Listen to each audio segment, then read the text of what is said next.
This show is brought to you by SeatGeek. SeatGeek is always the first place I go when I'm looking for tickets, and they're offering our listeners a $20 rebate off of their first SeatGeek purchase. To get the $20 rebate, you download the free SeatGeek app, you go to the settings tab, click add a promo code, and use promo code CHURCH, and SeatGeek will send you $20 after you've made your first ticket purchase. That's download the free SeatGeek app and enter promo code CHURCH today. Show is also brought to you by Datsusara.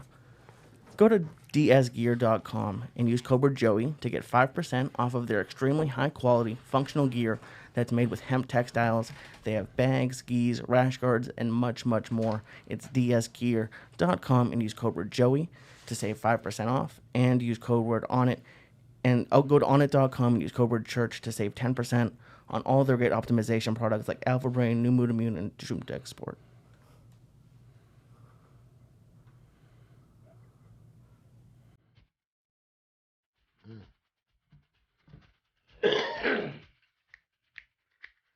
Oh, yeah. Shit. Sunday night, early Monday morning, a little kiss for you cocksuckers. This little kiss went a little disco. Double teamed it a little bit. Ace throwing heat. Look at them.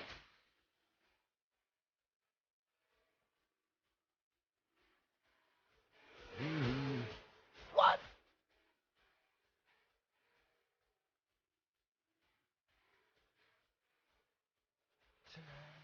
Tonight. I want to stick it in your eye. I love it. The church, bitches. Sunday, Monday, July 11th. It's a whole new fucking week. It's a straight week. There's no fucked up holiday on Monday. You're walking around Wednesday thinking it's Thursday. It's just going to be a beautiful fucking week. Lee Syatt, my other little brother Eddie Bravo in the house. Oh, shit. Fucking Vegas, driving back, signing autographs at UFC Pass. People telling me people wouldn't leave you alone at the fucking comedy show. Asking if you want to go to Spearmint Rhino and shit.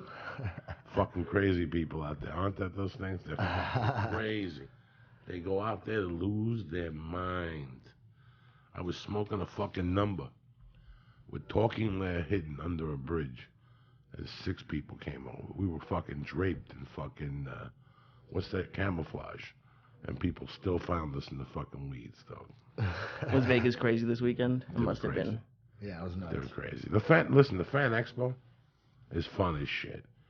You know, how many, I mean, I went the first year. How was it this year? It was good. Packed. Yeah. Packed. Yeah, it's growing. It's bigger and bigger. They have, like, wrestling tournaments, kickboxing tournaments, they have MMA events going on. I mean, the space that they rent for this is like, oh, man, it's like Lollapalooza or something, you know what I mean? Or a Coachella. It's just a giant fucking... I mean, they had an IBJJF full-blown tournament going on with multiple mats, and they had like an 8-man super fight thing, too.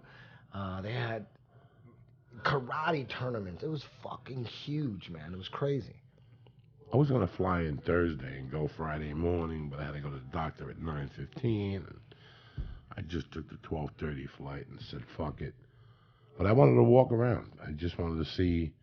It wasn't even the fighters as much as the other shit they got there that you go, wow, martial arts has come a long fucking way. Mouthpieces that are made out of this, you know, whatever. They just have shit that, you know, I didn't see as a fucking kid. I used to go to those martial arts stores every fucking Saturday and just sit there and drool. I'm going to put away money and come back and get a star. Then they sold you a star and it wasn't sharpened. That drove you fucking nuts. You would throw it against the wall 80 times, it wouldn't stick. You're like, what the fuck? Then somebody was like, what are you, stupid? You got to get it sharpened. Now you got to go down to the fucking hardware store and give the guy with the missing finger $5. And he puts it in like a fucking thing, you know, like a thing that closes. Yeah. And then he would hit it. That's how you get them sharpened. What are you going to do? Somebody said to bring them home and do them in your mother's can opener. Remember that fucking can opener your mom had? That the back of it was a knife sharpener? I had one of those knife sharpening, like, swords or sticks. I don't know how to use them. I spent time as a kid, you know, like, you can't... Well, I had nunchucks as a kid, but it was the rubber, with the foam kind. Like, I never got, like, actual good ones. What about I guess it was a collie stick. When I did Taekwondo, my master had like a huge long wooden stick that he would just whack us with if we were doing something wrong. Like that was the best. Like that's what I always wanted. A collie stick? Just to hit my little brother. Are you fucking crazy? Yeah. You know, it's funny because today Chinese Connection was on. Somebody says, I'm watching the Bruce Lee festival. And I turned it on, and it was the part where he was about to hang the fucking dude, which is just a violation of a martial arts film. Like, this was the early martial art films. And Bruce Lee hangs this motherfucker. He hangs two of them on one day, then another motherfucker on the third day. That's Clint Eastwood type shit. And, in like the one Hang 'em High, or one of those, he paints the town red. I don't know what the fucking movie is. Don't quote me. Joey, you're wrong. I don't know. One of those Italian movies he did he was really evil. He was very evil. In this movie, Bruce Lee is evil. So I'm sitting there, I'm watching it. And I'm watching when he goes and he's watching the Japanese guys train. He's watching the Russian train. And now I see him go for the kill. And I put on Periscope and I put him on, showed him, and I narrated it. Eddie Bravo is one of the greatest martial art runs. He goes through 40 motherfuckers. Do you understand me? But he says a line that is so unique. He looks at the school and he goes, listen, I come here to avenge my master. This has nothing to do with you. I'm allowing you to leave. It's like me coming into your house and going, Eddie, I'm allowing you to leave. And they were like, we don't know what the fuck. They're sweeping the mat, mopping the map. He just threw a beating on those guys. He stabs the black belt with a fucking sword. He comes outside, he does a spinning elbow. Who does a spinning elbow in 1971? You understand me? Walks directly and spins Eddie. Pop! Comes back, kicks the guy, goes in, beats the fuck out of 3 more guys, bodyguards. Then he fucks up the Russian dude. Then he goes in, and when he goes in to fight the master has a sword. Bruce Lee took out nunchucks. And for a minute, Eddie, it was like I was 10 years old. Is that seen on YouTube or something? I'm sure it is. Yeah. Put it on YouTube. Chinese Connection, the ending scene. But the beauty of it is, Eddie, when he took those nunchucks out, I had goosebumps. I got tears in my eyes. Because I still remember the first time he broke those nunchucks out, America lost their mind. Like, it's very hard to describe as an old man, but I feel proud that I saw it. Like, he put the nunchucks out on the Friday, and by Monday, motherfuckers had nunchucks. Yep. Not the fucking good ones either. The homemade ones. How do you make homemade nunchucks? You take a broom, you cut it, measure it completely even, and then you get eye hooks, and you screw the eye hook into the fucking thing on top, and you get a little 6-inch chain, and you start practicing. That's a homemade fucking nunchuck. Put that fight scene on. Okay, the YouTube. Let me see if this is it. It's 2 minutes. That's probably it, huh? No, this isn't it. Go back. This is the ending. You gotta go back. And I'll tell you. That was part 3. Maybe that was a part 1. Right here, the 4th one. Chinese Connection fight scene. Okay, guys, this is something that. Just look at him. This is 1971. He's fucking Steve McQueen coached. They gave him a picture that said "Sick Man of Asia." And he walks back to the fucking Japanese school. And he says, take this fucking from me now. Kick the volume on this, Lee.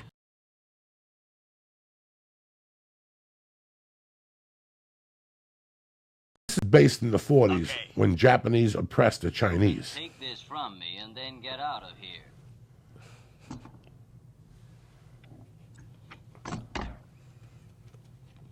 Whenever you're ready, I'll take on any Japanese here. Now, Eddie Bravo, to you, you're like, Joey, why are you making me watch this? Because No, I want to watch it. I want you to put yourself in 1971. Okay? Nobody was doing anything close to this. You had Clint Eastwood. you wanna see how you good had you Charles are. Bronson. Then you must be tired of living. Well, we fight alone or all together. You think the guy that overdubbed Bruce Lee's voice here ever got laid because of it? This was something that these movies cost maybe $50,000 to make in Thailand. They made millions on this movie. Look at this guy's wig. The fight scene itself, I saw on a Wednesday in Catholic school. And it was coming out Friday. Like, this was the trailer during Happy Days. And I lost my mind in Catholic school.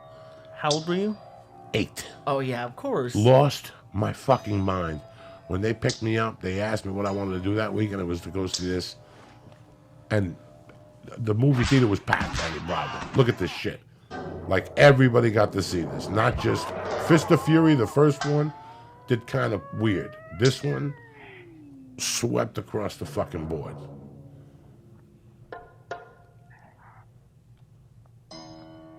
To this day, that shirt that he wears, it's one of the coolest outfits ever. I always used to get those. Right? You have to get the white shirt with the long sleeves, then the blue shirt, and then you roll the white sleeves up over the blue shirt.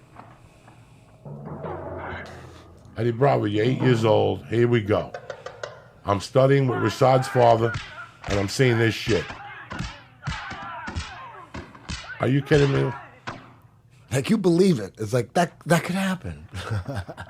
Oh, I lost my fucking mind.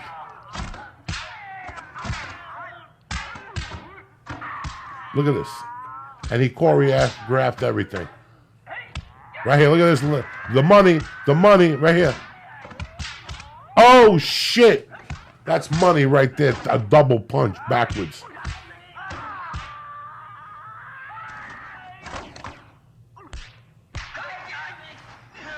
Watch how they turn into dummies. This is old school. But here you go. This was history, guys. This was history, right here. Everybody in the movie theater went, oh, shit! Look at it. This is history right here.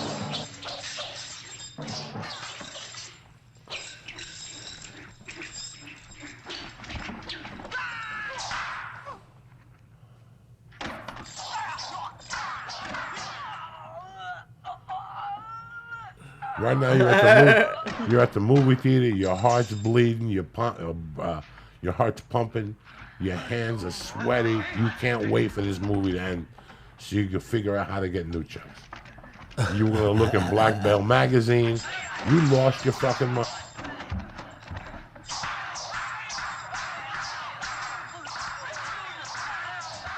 That guy right there, that guy's name was John Reed. He was one of the best traditional Taekwondo guys at the time.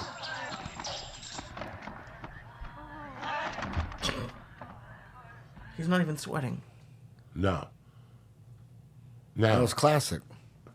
now, that destroyed America, guys. So you went home and you made the wooden ones. And then people figured out, wait a second, you gotta get the thicker stick. And then they did that one with the chain. But then a movie called Corrado the Hong Kong Cat came out. When Bruce Lee died, the first wannabe movie that you cannot find. Because I've looked for this motherfucker. Was it Bruce Lee? No, it was this other good-looking Chinese kid. But the opening scene is him fucking up like 13 kids. And his mom's like, Corrado, time for dinner. And they're like, all right, see you tomorrow. Like they did this every fucking day for Corrado. And Corrado's new chucks had tips at the end. That destroyed America. Let's see if we can find that. This is Corrado, the Hong Kong Cat. Oh, shit. How crazy was it that... This is 1974. This is probably 1973, a few months after Bruce Lee died, or right before Bruce Lee died. They said, step aside, Bruce Lee, and make way for Corrado, the Hong Kong Cat. Uh-oh. Hong Kong or Hong Kong? Hong Kong, whatever the fuck it is. Hong Kong, you know. He was from Hong Kong. What about Bruce fucking Lee? They were trying to get him to... they needed someone to look like Bruce Lee, kind of sound like Bruce Lee. We just changed one letter at the end. And they were hoping, like Kiss, they hoped that the masses won't even notice the difference. You know, like with Ace Frehley and with Peter Criss, they got a different dude to play Ace Frehley, same makeup, and a different dude to play Peter Criss, same makeup.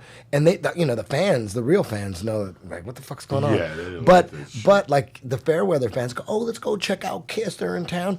They're not gonna have any idea. They're counting on that. Isn't that crazy? The whole thing's on YouTube. Let's just see what this is. Let's see Oh what this is. shit! the Hong Kong cat. Let's just see if this is...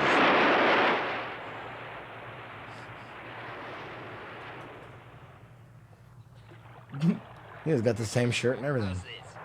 You listen to my words and crawl under both my legs. Then I'll let you go. Huh. If you're witty enough, better crawl under my legs. Or else you'll never walk. Go to hell. Get him! Why are his hands in his pocket? Because he's that badass. Oh my god, this is so bad. This is the worst shit ever. After him! You know, they just threw out... There was a time period where they called black exploitation movies. Well, they started putting these out. And when Bruce Lee died, they were putting these out. Fucking yeah. 10. Keep going. I just want to see if he breaks out his new check that this is even the same guy. It's gotta be. His name is Corrado. Listen, they could have made a fake Corrado, too. You never fucking know with these people. These people were savages in the 70s, man. Dude, this is news to me. I never heard of Corrado. Bruce Lee opened up. Bruce Lee's death opened up every... See? This is the German version.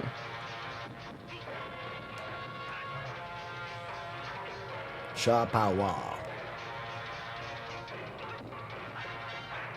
You know, I loved all these movies, but once Bruce Lee died, that was it. I was not one of the ones that got you. One of my funniest Eddie's conversations ever was about 10 years ago about the guy who pitched Game of Death 4. Like the balls on that guy. Like, how you doing? We don't want to waste your time today. We have an idea for Game of Death 4. Listen. Game of Death 2 made $2 million and Game of Death 3 made $10 million.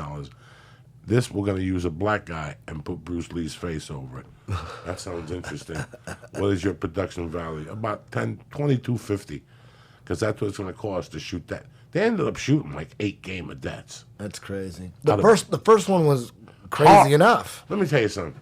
The first Game of Death is one of the worst movies you will ever see in your fucking life. Yes. You know, there's different reports that he started losing his mind towards the end. You know, like little things. And when you watch that movie, it solidifies that. Well, Bruce Lee was actually only in the last scene, the scene where he fights Kareem Abdul-Jabbar and Danny Inosanto, and he goes up from level. He had shot that, then he died, and they had 1/10 of the movie, and they figured, you know what, we could do this. We could put this shit out. He died in 73. Game of Death came out in 1977. They had a fake Kareem Abdul-Jabbar, a fake Bruce Lee to play the whole movie except the end. The real Bruce Lee comes in. It was pretty fucking ridiculous. It was fucking embarrassing. It was fucking, in my world, it was fucking embarrassing. I wouldn't go. I wouldn't fall for it. Watch, you know? put the Game of Death. Find Game of Death. That'd be better because you could see the fake Bruce Lee. See that? This reef is kicking tonight and shit. I can't believe I got to be in surgery in fucking 11 hours. Goddamn, Eddie. For some reason, I'm scared of this fucking surgery, too. I think this is the game. No, this is the last thing. This is going to be the actual part that Bruce Lee's in.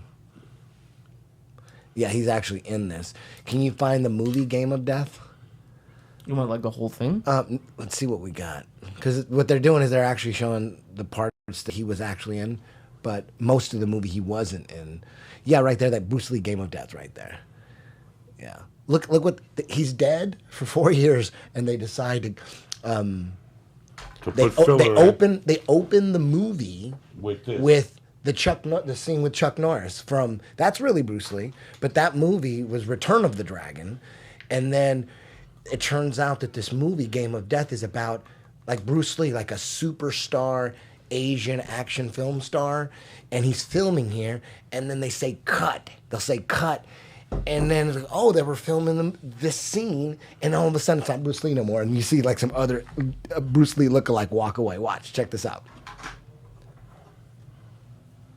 See, look, now they're look at that. Is that Bruce Lee? It was Bruce Lee, but is that Bruce Lee? No. Fuck no, it's not, dude. Fuck no. That's how they decide. That's how they decided to make the movie. They used, see, that's Bruce Lee, and then they're gonna cut back. Watch, they cut back, and it's the fake one, or they'll show. See, that's the fake one. He looks up. They don't get a good shot of his face. They never really. They always shoot around that dude's face.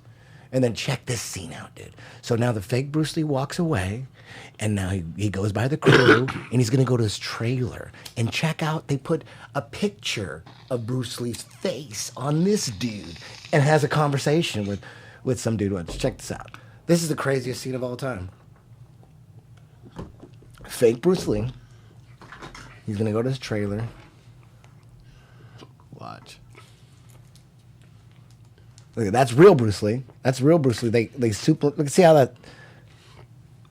This is. Look now, fake Bruce Lee. That's the fake one. And that guy's a famous American actor. I forget his name, but that's the real Bruce Lee from another movie. They spliced. That's another movie. Oh my God! It's just so. It's another movie. Fucking embarrassing. Look at the picture though, right here. This is gonna be insane. Can you turn it up You know a what little this reminds me of? Watch. Very stubborn. Check this Their out. lead guitarist lost a couple of fingers.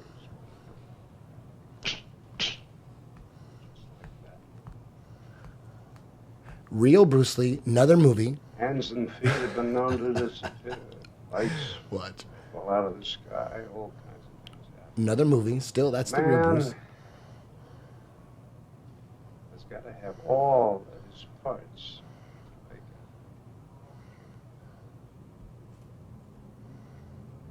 Don't you agree with that, Billy? Fake Get the Bruce hell Lee. out of here.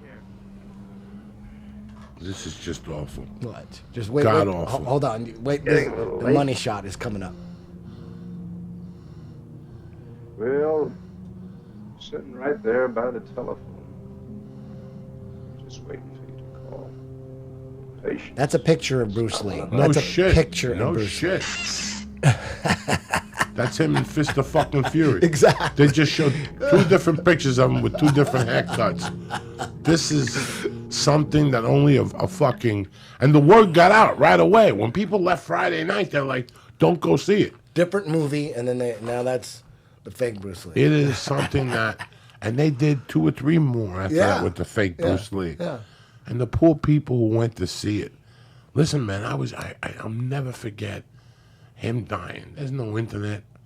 It wasn't in the newspapers, so we actually had to go to Chinatown. And in Chinatown is where we found out Bruce Lee was dead. And they actually had the newspapers with him in the casket. And then they were selling these 10-packs of pictures. So for $4, you got 10 boycotted pictures. The Chinese don't give a fuck. It was like Bruce Lee, 2 pictures from each movie, and 2 pictures from the casket. One with him, you could see the casket, and the other one with like Steve McQueen and James Coburn carrying the fucking casket. And you think back now, you're like, how much money did these people make off this guy's name after he fucking died? They made so many fucking movies. You know, when you go to Blockbuster, you see boxes, and they actually say, the real Bruce Lee. And you sit there and go, how the fuck do these people get away with it? But millions of people fall for that shit, man. I was 7 when that Game of Death came out. I didn't know. A kid can't tell. No, the content. no, Kids can't tell. no. That was made for kids. That wasn't made for adults. That was made to beat fucking adults. That wasn't made for kids. That was made to beat fucking adults.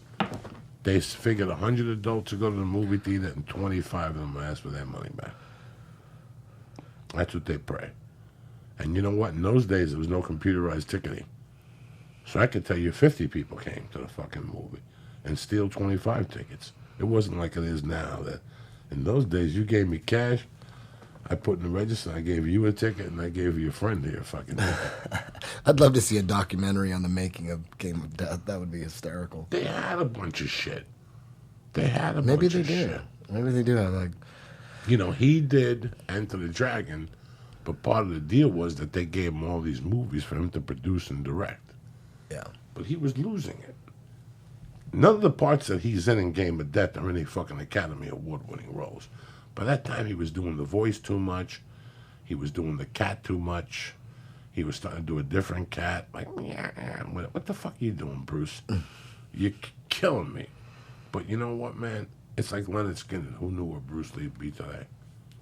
Was the martial arts still good? Were the fight scenes still good in the movies, or were they garbage like Well, that? when End of the Dragon came out, that was his big movie. That was on Warner Brothers. That was his first big movie. He did a Fist of Fury, small Chinese label, Chinese Connection, small Chinese label, Return of the Dragon. Now that the production's blowing up, so then Warner Brothers. But he kills Chuck Norris in Yep. So In Return of the Dragon. Everybody goes to see that. That's another one that's, you sit there going, what the fuck am I watching? But he had some pretty good fight scenes, plus he kills Chuck Norris. And then End of the Dragon was the big one. He does it. He has full control. He's like the man. Warner Brothers said, this is the motherfucking man right here. He had full control of that whole movie, all the fight scenes, everything. He was the man. Then he dies. So he dies right before the movie comes out. So the movie comes out. It's just fucking huge. It's like the biggest That's thing the ever. first But movie that I was it. went to that was a line. Yeah. Like by that time, there was a line. Look for the fight scene, Enter the Dragon. The second fight scene is possibly in the tunnel before Han catches him. When he breaks out, he uses every weapon known to mankind. He starts with the bow. He gets the fucking sticks that Lee talked about. Then he gets the nunchucks. That's all great and dandy. The other night I was home and it was on. And I watched I had to go do a spot. And I watched the first couple minutes. Right there with O'Hara, right there. Baddest fight scene ever. You're not even going to remember this, Lee. Now, it's 1973. This guy, this white dude, rapes his sister. Put the sound loud. Put the volume on, Lee. Watch this. Watch Bruce Lee's look on his face when he finds out who he's going to fight. This guy raped his sister and she killed herself. Look at his fucking face. Yeah, right. Okay, so now this guy actually knocks on his door and says, bring your uniform for the whatever. And Bruce Lee told him outside. Another classic line. Now, you're in the movie theater as, I'm 10 when this came out, Lee. I'm a green belt in karate, and the whole school is there with you. Boards don't hit back.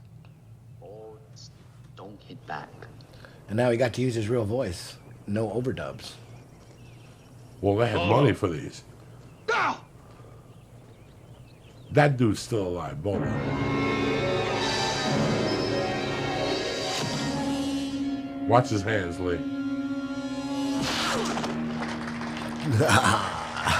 One shot. That's Boom. intense. He can't even fucking believe. This guy's still alive, Bob Wall. Bob Wall will come to your house and tell you stories from the small 50. Damn. Same fucking move. What a great choice of like the scene, the way it's going down.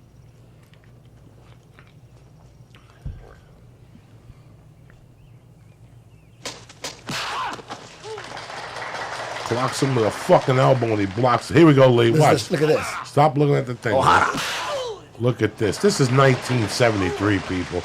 You're at the movie theater going fucking bananas now. Yeah. That was one of the greatest kicks of all time. Oh, hell yeah. But when he gets him with the spinning back kick right here, don't watch me, Lee. Watch the spinning back kick, kid. Watch this, Lee. Textbook. Bam! Are you fucking kidding me? This guy's getting smacked around in front of his fucking Han. Another one.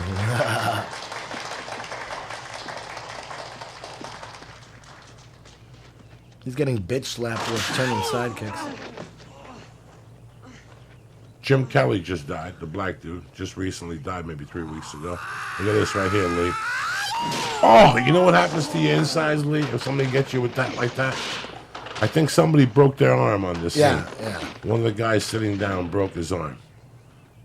But here it is. Here's pure Steve McQueen.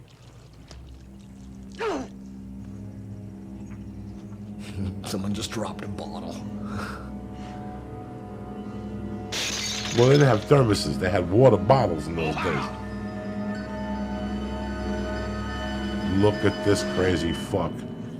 Ooh, there goes the elbow.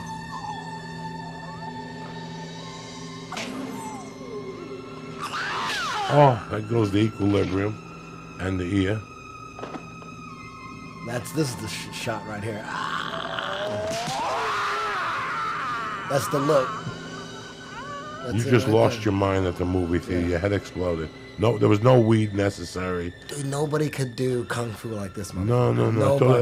His acting was fucking awesome. His fight scenes, they were all just... Look how he looks at this motherfucker now. Look at him. What?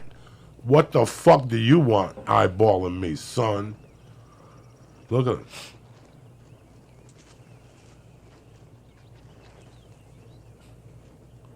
This is the best. Giso under the arm. He's dead. Giso right here. O'Hara's treachery has disgraced us. That was fucking one of the greatest scenes of all time. Dude. That stands the test of motherfucking time. Bro, right it there. Kills you. It gets you. The way he walked when he broke the way he walked to him, like he's just like I'm gonna like a father. You know what I mean? Like what would you do? He just looked at him and said, "You're not fucking serious, are you? You're really not serious. I just fucked you up and let you live, and you're gonna bust 2 bottles." Yeah. It was just sensational, and he was dead a week before that movie came out, Lee. He died a week before that movie came out. It was already on the street that it was a fucking masterpiece. And, you know, it was just... I saw all these movies at a place called El Cinetone or the cinema. If the cinema didn't have it or we even wanted to see it, it would always... Whatever was at the cinema was always at Cinetone. He was owned by a Cuban dude with a wig. But all the movies had Spanish translations. The movies were in English, but with Spanish, so... All the guys that came after him sucked so bad, and the movies were so horrible that you could take any one of those movies from like Kung Fu Theater, and you could do whatever you want with them. They're all public domain. Nobody fucking owns them. You could do those, whatever you want with those movies. Those shitty Kung Fu movies, all those Bruce Lee ripoff movies, they're worth nothing. They're worth nothing. Public domain, all of those. They shot... Eddie, I remember going to Puerto Rico in 1973, a couple weeks after Bruce Lee died. Me and this kid named Jimmy Crespo. Our parents were friends, and both our families went. But him and I had the same agenda every day. We went to the fucking beach, we went home, we ate, we took a nap, and then we caught a fucking Kung Fu matinee. We were down there 9 days. We saw a different Kung Fu movie every fucking day. That's how popular they were. They were coming out by the bundles, even more so than the American movies. My favorite movies I watched in Puerto Rico were the One-Armed Swordsman. I don't remember any of that shit. The only I remember is the man, Master of the Flying Guillotine. Do you remember that? I remember that. That's the only thing I remember. Sonny Chiba put a couple crazy ones out for a while. He was eating people's tongues and shit like that. Sonny Chiba. Do you remember Kill or Be Killed by something Ryan? Like there was No. They were trying to bust out another Chuck Norris, some white guy, and the movie's called Kill or Be Killed. And Chuck Norris, his first 3 or 4 movies were not bad, guys. Good Men Wear Black. Chuck Norris was legit. He transcended and started doing like missing in action and shit like that. Missing in action. I'll tell you what his favorite movie of mine is. Code of Silence. Chuck Norris was fucking Dennis shit. Farina, him, with a crazy drug dealer who would give people Colombian neckties. The mob was involved. Great story, 1984. I don't know what happened. People play it from time to time. Code of Silence, Chuck Norris. Yeah, that was it for me, Eddie. Chuck Norris has a black belt in Brazilian Jiu-Jitsu. Does he really? Yeah, through the Machados. His karate association is giant, and all the black belts are required to do Jiu-Jitsu. That's how evolutionary he is. You know? Well, what happened with Chuck Norris was he was involved with something called Tang Sudo. And it was Tang Sudo, Tang Sudo, Tang Sudo. When the Koreans said they got into it, then he took Tang Sudo, and the other guys took the Mu Da Kwan section of it, which is the same stuff, basically. When I moved to Colorado, one of the first guys I went to through the Colorado Mountain College, when you went to the classroom, it was him and Chuck Norris. They had been the originators of that style, and then they broke apart. Yeah, Bruce Lee was originally a Wing Chun guy. He was a traditional martial artist, and in Wing Chun, they generally don't believe in kicking to the head because, for whatever reason, you can get off balance and fall to the ground. So they like kicking low, and that's what Bruce Lee was about. And when he met Chuck Norris, he's Tang Soo Do, and Tang Soo Do is basically Taekwondo, which means lots of head kicks and spinning kicks. And Chuck Norris was responsible for. They've had debates and shit, personally, and Chuck Norris is the reason Bruce Lee started opening up to high kicks. Chuck Norris said, hey, man, if you can kick the head, why not kick the motherfucking head? You land one shot in the head, and that's a grand slam right there. Why not have grand slams in your chamber? You know what I mean? Like, why? You understand, especially like even in the UFC, there's a lot of guys that never kick high. They want to stay standing. They don't want to take any chance because they know if they kick high and they fuck up and the guy takes them down, that could be the whole fight right there. One high kick, look at Chris Weidman, you know what I mean? So a lot of guys never throw head kicks, or rarely. There's a bunch of current, huge UFC stars that just won't throw to the head, and that's the way Bruce Lee was. And until Chuck Norris convinced him to... Well, if you want to do TV and films, you have to kick to the head.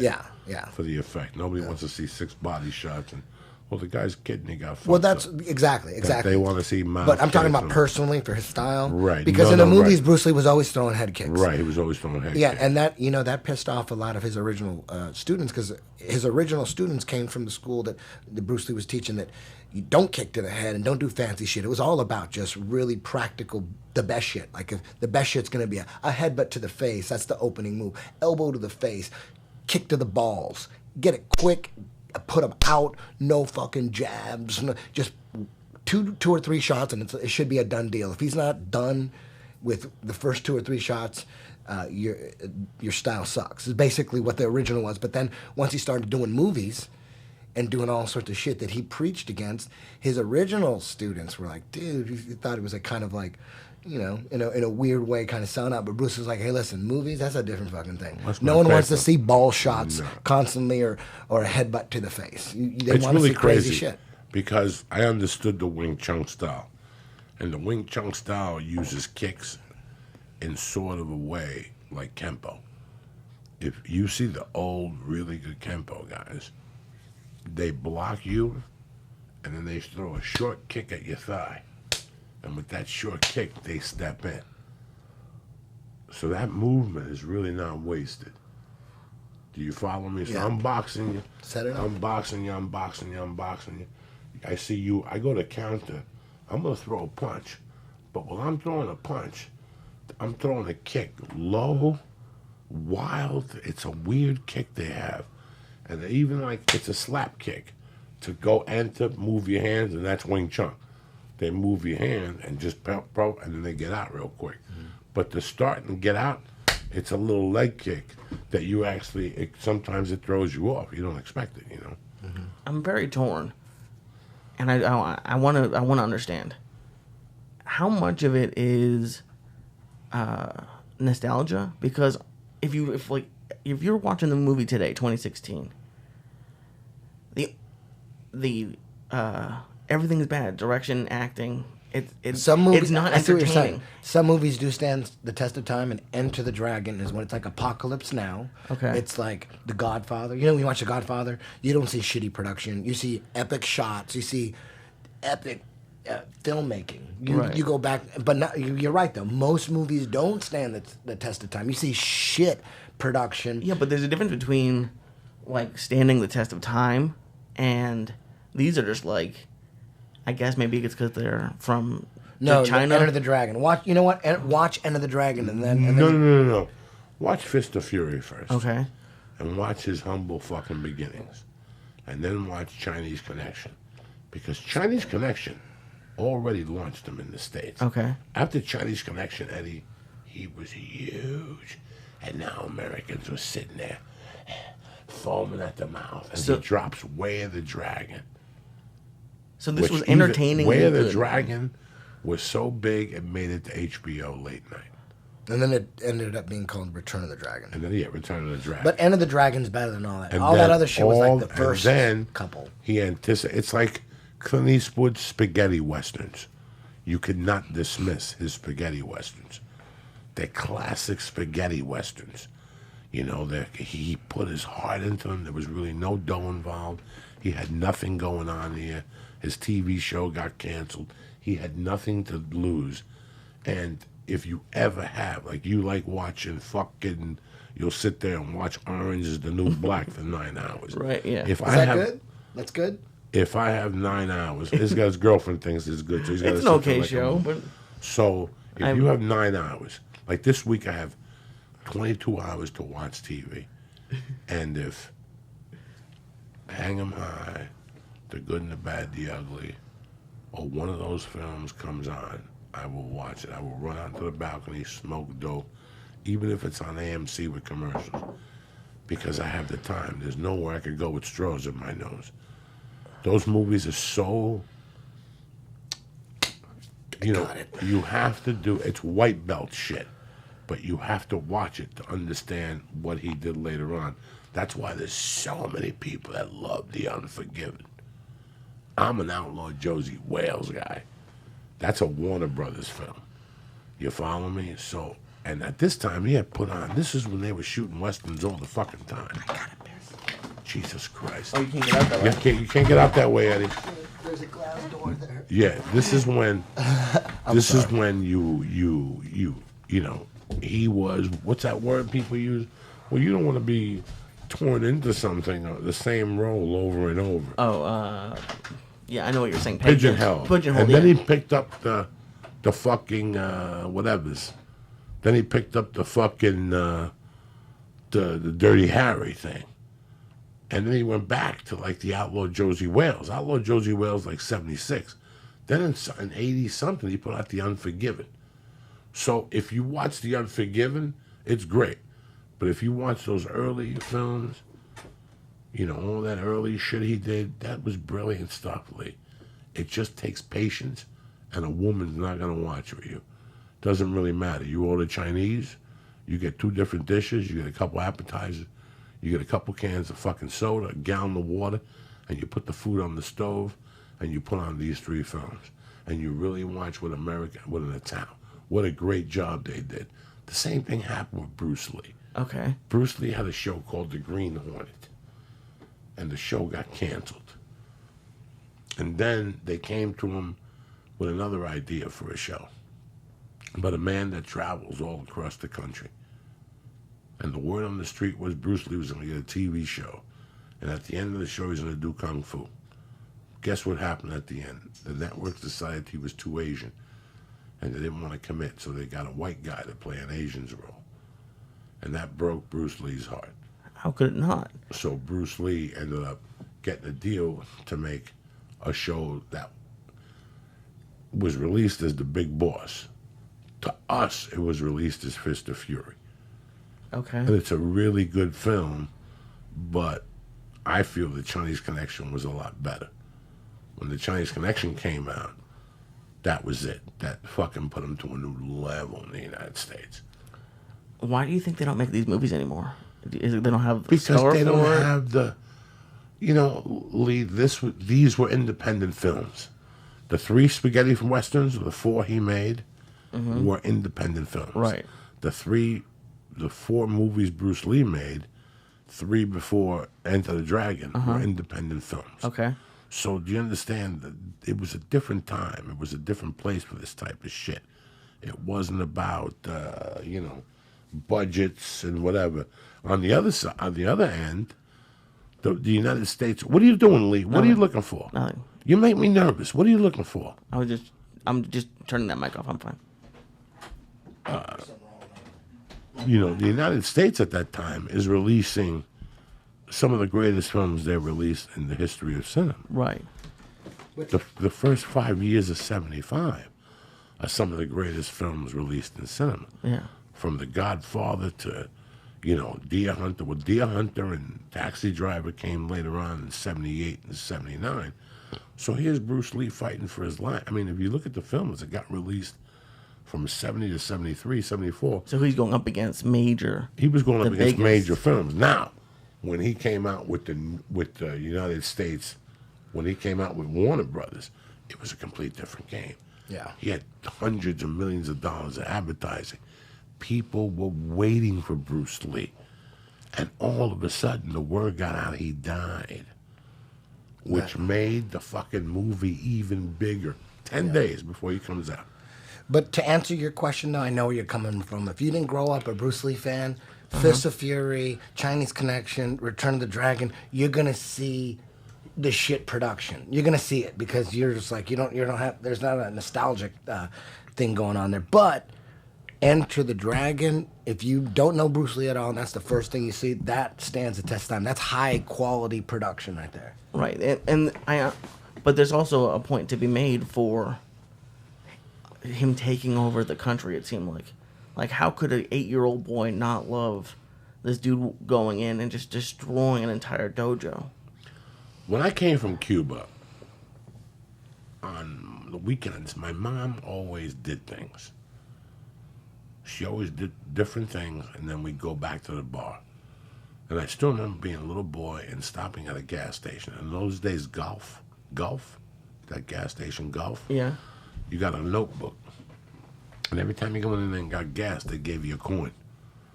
And if you filled the fucking notebook up with the coins, you got something. And I'll never forget that I got those coins, and I wanted to win something, but it didn't matter because the Green Hornet was coming on at 7. I still remember going home as a 4 or 5-year-old and watching this Chinese guy and going, wow. Yeah, before he made his movies, he actually was on an American show, The Green Hornet. He was the sidekick. He was like Batman and Robin. He was Robin. On The Green Hornet. And then once that show got canceled really quick, like within maybe 2 seasons, it got canceled. Not even. It got canceled. So then he went to China to, His father died. Yeah. And that's when they approached him. And next thing you know, he left his family here and went over there, and he shot those films. Because in China, the fact that there was a Chinese guy on an American show, Kato, they knew who he was. He was huge in China. They had no idea. From a shitty little show, he was fucking huge. So he was a hero. He shows up in China, and that's when the movie houses started. Raymond Chow, I think, was his name. Raymond Chow. He said he signed him and started. And the first movie, he was supposed to be a co-star. First movie, he wasn't the main guy, but after a couple of weeks of filming, and he just fucking took over the camera work and the fight choreography. So the producer said, okay, we're going to rewrite the script a little bit. This motherfucker, this guy is going to be the star. They changed it in the first movie. He just took over. They're like, oh shit, that's the motherfucking man. So they redid everything, and then from that point on, it was just, he was on an ascension to like fucking... But that, you see how now, like... people eat acai bowls. Right. People would eat acai bowls. They wouldn't give a fuck. They would have about that Bruce Lee ate them. But since it's a Brazilian jiu-jitsu thing, people eat them. It's a Brazilian culture thing. Right. Well, the same thing happened in this country when Bruce Lee took over. And I said it one time in the Ari thing. He represented all immigrants. So I want you to think of a different time. You know, you had Charles Bronson. What color is Charles Bronson? White as shit. What color is Clint Eastwood? Same thing. You know, so we really didn't have... We had Shaft. Black people had Shaft. Chico and the Man. Chico and the Man came in 78, 79, 77. But right then when Bruce Lee came along, he represented everybody who was the little guy. Hope. He represented something else. But the other thing you saw was martial arts became fucking huge. Like I saw a magazine, Black Belt, go from 30 pages to 100. Like now people were into it. Judo schools were opening up. Kung Fu schools were opening up. Karate schools were opening up. Taekwondo schools was still, nobody was still into Taekwondo. Taekwondo was that dude down the corner. They charge 85 instead of 100. Not even. It's bullshit. I think I paid 50 to go to Goju-Ryu Karate in those days, unlimited. But it made everybody more aware. Everybody wanted to be. It's funny because they were talking about gym wars. People always talk about the gym wars that, down in Brazil and AT&T and fucking, what's this other one up here, AKA, And I remember that in our neighborhood, which is much like Eddie's in a lot of ways, not everybody went to the same karate school. So Mario Diaz went to Fujia Pai Kung Fu. This other kid from up the block went to like Goju Karate. I went to Goshenru, and this kid Glenn Cologne was a black belt in 3 things at the time. And everybody would eat dinner, and we'd meet at Mario Diaz. This was a Chinese Cuban kid. His last name was spelled with an E. And we would go to his basement, and we'd each do a form. Somebody would teach a form from their school. Like on Mondays, Eddie, you teach something today. Then on Wednesday, you would teach something. So we'd all learn something from each other's school. And then after about an hour with Eddie, it was on. It was on. When you're 12 and 13, you don't feel dick, dog. It was on. We broke those walls. We threw each other through those sheetrock walls. He wouldn't let the father down there. He would have to put boxes around the wall. I'll never forget, he called me one day. He goes, "It's over. My father found there was holes everywhere." We used to hang the maki rawas up. You know what they are? Maki hara is a skinny thing with a little 2-inch thing, and you stand in front of it and throw fucking punches and shit. So we had all the beams all fucked up. We tried to hang a heavy bag down there. But the point of the story is, Eddie, I used to leave there bleeding from my mouth every fucking night. Like, they would fuck you up. You had a little mini fight club. It was a fight club without black eyes and shit like that. You know, what would happen is you would be light sparring. Okay. And all of a sudden, Eddie would kick me a little harder than what he's been kicking me. You know what I'm saying? So now I got to hit Eddie a little harder, too, just to let him know. And now it becomes this, and there was no headgear. There was no hang things. It was just us. No mouth guards? Mouth guards, yes. Oh, really? Okay. Mouth guards, yes. But it's just so crazy. I went through that whole thing. I saw the growth. No Brazilian Jiu-Jitsu. None. The most foreign thing there was there was a black dude in the Bronx that taught Syatt. The French kicking art of kicking. That was as crazy as it got. How crazy is it that even during that time in Brazil, jiu-jitsu was huge? Huge. You know? Huge. All through, I mean, the whole, you know, I guess from the 20s on, really, there was a Brazilian jiu-jitsu scene going on, and the world did not know about this. These Vale Tudo fights. America had not seen it. No. But if you really watch Chinese Connection, he gets Bruce Lee in an armbar, and Bruce Lee bites his way out. Yep. No, in the Chinese Connection, in Enter the Dragon, in the first scene, he puts a dude in an armbar. Puts a dude in an armbar. It was a shitty armbar, though. Whatever it was, you could see that he was into grappling already. Yes. Yeah.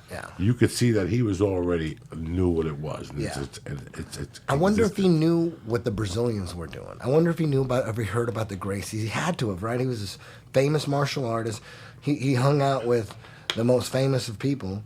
He had to have known about Brazilian Jiu-Jitsu, but he learned, for sure, he learned some grappling from Jean LaBelle. He learned a lot of grappling. There's like famous stories where him and Jean were kind of fucking around, and Jean LaBelle kind of just tossed him up a little bit with grappling. Tell me if I'm wrong, but how is it okay to compare Bruce Lee to Hoyler for the UFC? Because I was watching look back, because I didn't see that Hoyler match. I don't know anything about it. Well, here's the big question. The big question is Bruce Lee did demonstrations. Okay. He did the 1-inch punch, and he must have done a lot of the things. Bruce Lee was a great martial artist for the movies, and nobody ever saw him fight in the ring. You know, never in the ring, but he did fight people on set. On like set. that, like because a lot of the extras were actual fighters, okay. And they try to challenge him. And there's been many stories where he fucked people up, like for real, like, but not in a sport, in a cage or in a ring or anything like that. No, the problem with those he wasn't days, into that. There wasn't no fucking phones with cameras. Right. So nobody ever got to see those footage. So when you look at Bruce Lee, you have to look at Bruce Lee through 2 different sets of eyes. The reason why it's very hard to sell Bruce Lee to somebody of your age is because he's just a Chinese guy that's a martial artist. He did 3 movies. His kicks were tremendous, whatever, but the production value and shit stuns you a little bit as a young guy. Hey, when I was 20, I would not even think of watching a black and white movie. The only black and white thing I watched was The Honeymooners. Twilight Zone. The Twilight Zone. But that's, for me, if somebody came to me and said, I want to start watching movies, give me 10 movies, I would recommend Chinese Connection and Enter the Dragon. Definitely, without even fucking thinking twice. Because they had to see it. But they would go, yeah, it was great. Bruce Lee was great. The other end of Bruce Lee was because he opened up a big spectrum in this country. He gave people, little guys, a chance. Little guys joined karate. Karate schools went from having 3 students to 25 fucking students. Tournaments started flourishing. The classes were packed. It was all the impact of Bruce Lee. All those little sayings he would say and everything. When Bruce Lee died, that was a hard time for me in my house. Already I was going to Chinatown and buying the white shirts with the blue and the shoes. Where would you wear those? Just out? Everywhere. To school.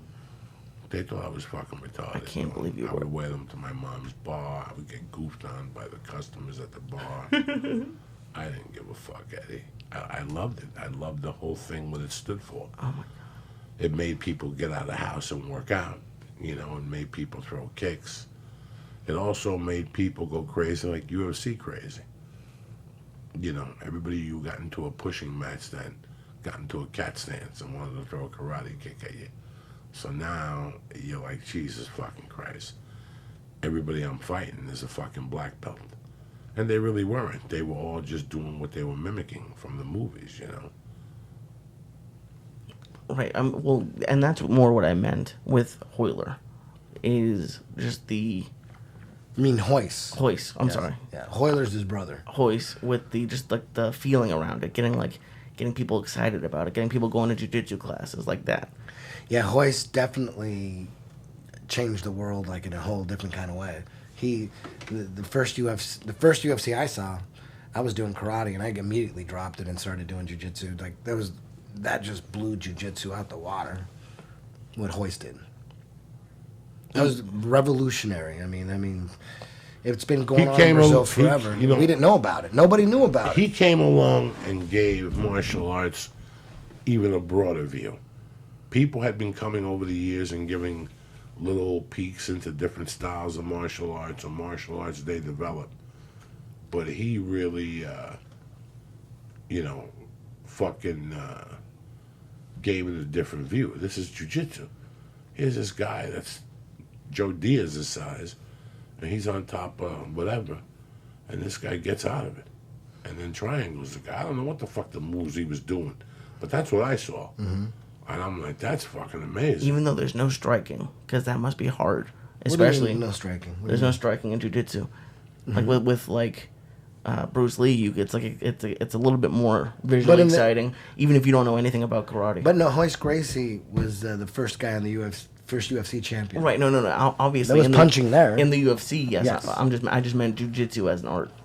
Yeah, there's no punching in jiu-jitsu as an art, as a sport, because because it's brain damage. Right. Most people, 99.999999999% of the world, including myself, they don't want to go into a goddamn cage and go to.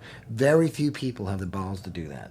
The rest of the world still appreciates the martial arts and jiu-jitsu, especially, if they're into it. So jiu-jitsu is a way to, it's like playing a game. It's like wrestling, but instead of, wrestling, the objective is to pin a guy's shoulders to the ground for 3 seconds. Jiu-jitsu, it's sort of like that, except the goal is to make someone tap out. And when you make someone tap out, it's because you put them in a chokehold or some kind of joint lock, and that.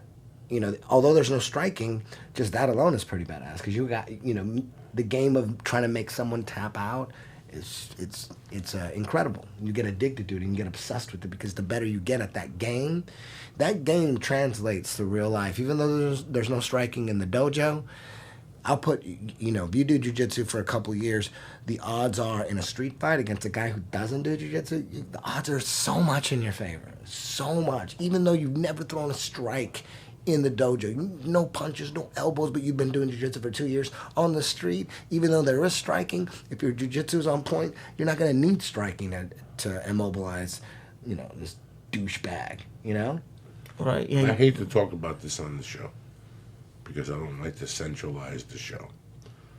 if you watched Anderson against Daniel Cormier last night, Mm-hmm.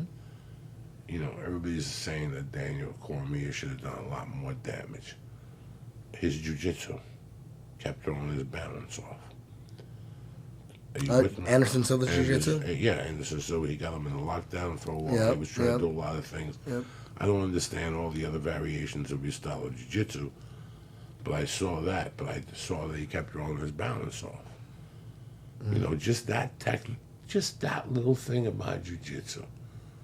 He's been doing jiu-jitsu how long, Anderson Silva? 20 years? Something like that. I don't know about 20. 15. I would say more like 15. Let's say Yeah. 15. Jesus Christ, in Brazil. Do you know what he knows, Lee? Even if you break both his wrists and he grabs your legs like that. He survived. He survived. He lost the fight, but you know what? He didn't get knocked He out. didn't get and knocked out. He didn't get hurt. His jiu-jitsu helped him survive. Well, don't you think that is also just to point out how good Cormier is, that he held down Anderson? Like, I don't Cormier think is an Olympic wrestler. Right, yeah. So he did, by getting on top, by taking Anderson Silva down. Jiu-jitsu isn't the art of not getting taken down. So if jiu-jitsu was the art of not getting taken down against wrestling, which is the art of taking someone down, then yes, Daniel Cormier beat Anderson style. But that's not the style. The style, jiu-jitsu is just get the fight on the ground. It's better to be on top, but if you're on your back and your jiu-jitsu is decent, you still got game. And here is, you could look at it, make no mistake about it, Daniel Cormier beat Anderson Silva, but he didn't finish him. And Anderson Silva is mostly known for his striking. His jiu-jitsu is like always his backup plan. He's never trying to do jiu-jitsu. He's trying to strike. He was a striker who started learning jiu-jitsu because he was in MMA. You have to. But that's not his forte. His forte is striking. So, but he knew jiu-jitsu good enough, and he is a black belt, to survive an Olympic wrestler's onslaught of strikes. Daniel Cormier could have thrown as many elbows to the face as he wanted to. He could have punched him 1,000 times in the face if he wanted to. He could have taken him down but he didn't. He took him down and got wrapped up and tied up, and it wasn't some rand-up tie-ups. It was a specific jiu-jitsu tie-ups to survive. Some guy trying to bash you down. Some giant Olympic wrestler wanted to pound. If he could have put 10 elbows right through Anderson Silva's face, he would have did it, but he couldn't. I mean, I found the fight, it wasn't as entertaining as I would have liked it, but there was no difference between that fight and the Brock Lesnar fight. Yeah, you're right. It wasn't very entertaining at all. But again, that's not. I was talking about survival. The survival that he did. Entertainment, yeah, it was pretty. It wasn't if Dos Anjos. If Fucko would have done what Anderson did in half guard and did the lockdown, he wouldn't have got punched in the face 15 times. Right. Because the kid wouldn't be able to set up. He would not be able to fucking set up. First of all, he's got a fucking mountain for his stomach. Right away, you're off balance. Right away, you're off balance. So if he would have locked his knees together and just fucking hip bumped himself, he would have had a mount again. Right when he's going to throw a punch, fucking hip bumping him again. Right. Hip bump him again. That's what Anderson was doing. Anderson was picking him up. He was 2 inches away. He can't go back and hit him. When somebody comes to me and they go, "What do you think of this fight?" I Wikipedia that guy. And I always go with the guy who's got the black belt in jiu-jitsu. If he's got some fucking coral stripes, I even go with him more. Because I know he's been in hell. I know he's been in hell. He's been in hell 1,000 times. Those guys are in fucking hell. Once you see him at the brown belt level, they're not even breathing heavy. Eddie doesn't even breathe it. Eddie teaches and fucking looks around like a Momo and looking, and that's just a complete different gift. So I always used that. I either thought Anderson was going to go out there and knock him the fuck out, or they were going to ground and pound until he got him down. And I could see that he wouldn't let it. He's a fucking professional. Anderson Silva wasn't a champion for 7 years because he sucked, guys. Right. Okay, so that's what, the advantage is. Even as a fucking blue belt, you can throw people's balance off. Once you get to the brown belt level, that's the first thing that goes, is your balance. You're like, what the fuck am I doing all the way over here? I'm across the fucking room. It's just a beautiful art. It's just a beautiful fucking art. How many stripes you got on your belt right now? 3. You got 3 stripes. Damn. Yeah, dog, but I'm terrible. You're almost I did good blue today. belt. I did almost, good today. You trained today? Yeah, fuck Oh, yeah. shit. What, did you get a submission today? No, I did something better than a submission. What'd you do, pass? 2 deep half fucking flings. Problem with my deep half is I throw the motherfuckers. Nothing wrong with that.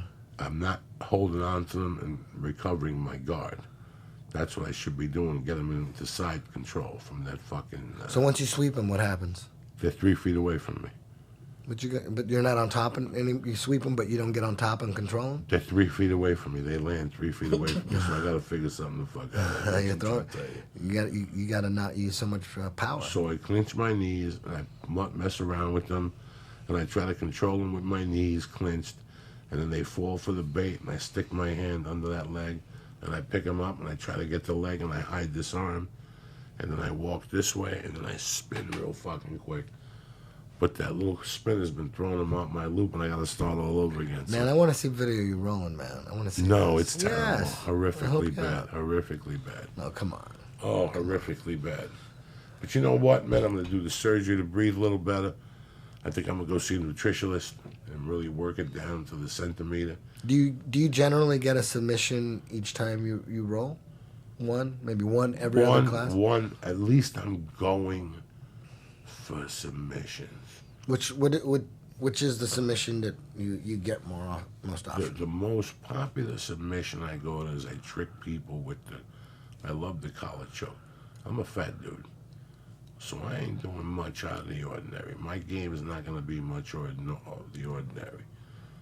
So I try to put one hook into your right side, and then I fake like I'm going to go for the fucking arm bar, and I pull. And before he knows it, I get my other hook in there, and I open my guard, and I swing to that side like a fucking gorilla. So it's 300 pounds hanging on your neck anyway. Nice. And then I just try to sneak my hand up. Nice. Every time I go for an arm bar, I fuck it up. Do you ever get that bow and arrow choke from the back? You ever do that one? You ever get someone's back and choke them? It's funny. The other day I was on Joe's podcast, and we were talking about why Roy Nelson doesn't get people's back. When you're a heavy guy, it's very hard to get people's back. This really gets in the way. So you very rarely, I don't know, never really seen a big, heavier type guy take a lot of backs, you know. It's too many steps. Even the arm bar is too many steps for me. If I got you in that compromise, sometimes I put my knee over your belly, but it's to trick you into a Kimura. I don't really go for arm bars. I don't like dropping my back like that. Besides, if I get you right, I might break your arm by mistake, so I don't even fuck with those. I like triangles. That's what I have to do. Fake the arm bar and go for triangles. I got strong legs. From the mount? From the bottom. I'm trying to work from the bottom. Yeah, I don't like nothing on top. To me, that's not what I got involved in the art for. The art for me was to learning to be really good from the bottom. You know, to learning to be really good from the bottom. Every time I'm in class, I always take the quickest people, and they pass my guard and fuck me up, but I don't give a fuck, because eventually I'm going to get them. I'm going to figure out how to do my legs and give me my extra inch. You know, Matt Baker, your buddy, has a good point. If you're not on your back, they can't pass your guard. So it's kind of weird. I'm trying to put all that stuff together, so.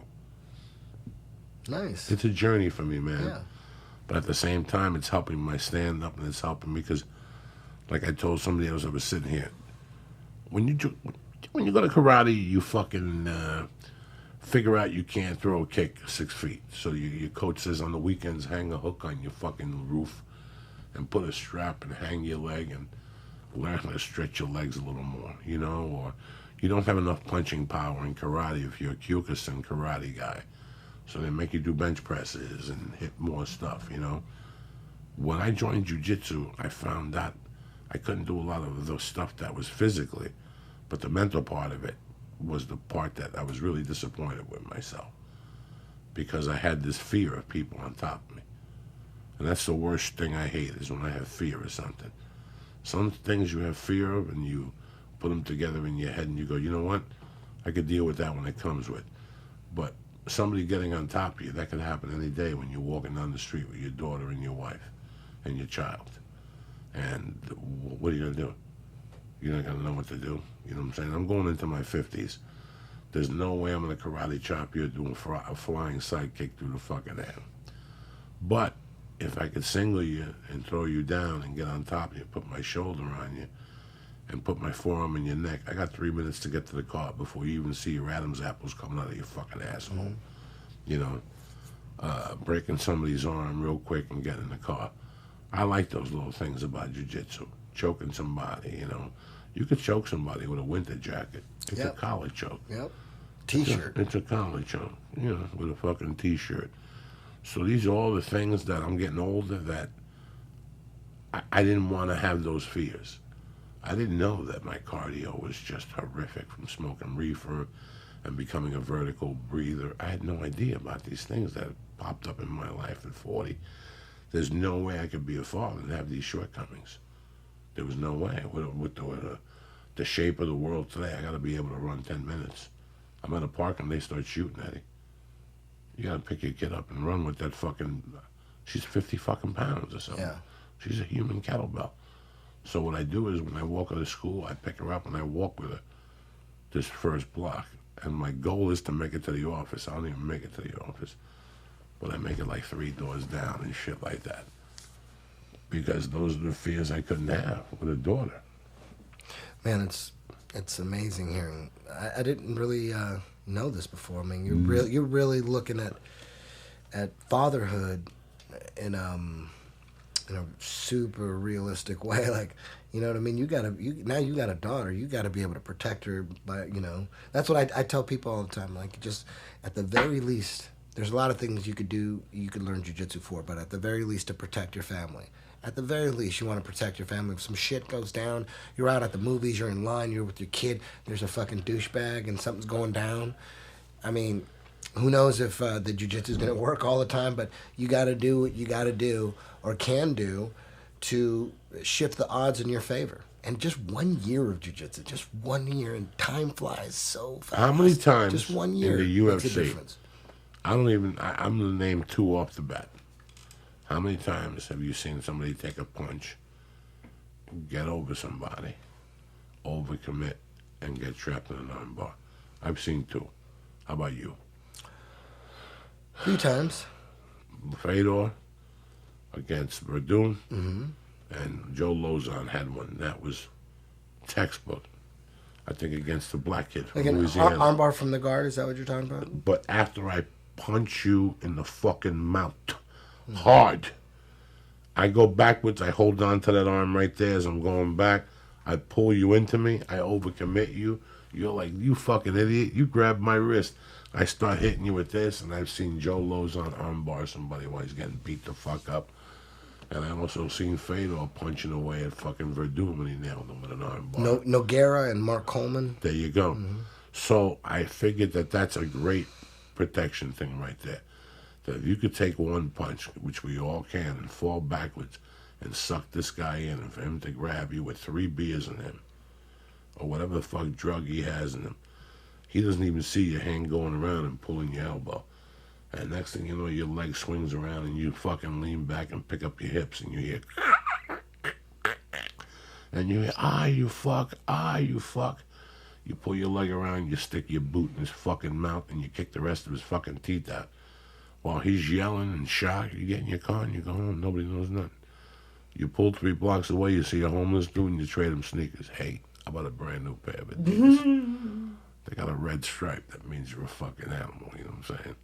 And you have to look at little things like that when you have a family. And when you get older, you don't want no fears. I didn't want no fucking fears. Every time I got on my back, I would think the world was ending Eddie Bravo. I thought the world was ending Eddie Bravo. You did a lot of working out and athletic stuff when you were younger. You always say you wish you did jiu-jitsu when you were younger. Why do you think you didn't do it? Or something? It wasn't available. Nothing? You didn't... Jiu-jitsu became available. 93, 94. Not for me. I lived in Boulder at that time, and I was taking Taekwondo, Tang Sudo, Muda Kwan. It wasn't available yet in Boulder. It didn't become available to me until I moved to Los Angeles. And then a year later, I met you, and it became available to me, but I didn't know what the fuck you were talking about. It's between doing a fucking armbar and snorting coke. your arm's gonna work tonight. You know what I'm saying? I ain't fucking coming down there at 6:30 at night. Having a kid will make you think about stuff like that, though, for sure. I mean, I remember taking Draco when he was 1 or even younger, just in a stroller every day, taking him for a walk. And there was this one dog that was behind a fence in our neighborhood that would come up and bark. And man, it was a German Shepherd. The thing would probably fuck me up. But when my son's there, there'd be no fear. I could just imagine just grabbing that dog's jaw and just breaking it open. You know what I mean? Like, when you have a kid, there is no fear. If Mike Tyson came up to you and fucked with your kid, you'd jump on that motherfucker without a hesitation. There wouldn't even be a delay. You know? When you have a kid, you just jump in and you just go to war or die. Well, for me, it was a lot of other things. I was getting a kid, so I wanted a new beginning for myself of doing something. And I also wanted to do something that was hard for me, that wasn't easy. The last thing I ever did that was hard for me was comedy. That just wasn't easy. You know, today, I woke up this morning, I got up early, I did some writing, I got really stoned. And my fucking knee got tight. My wife left for church.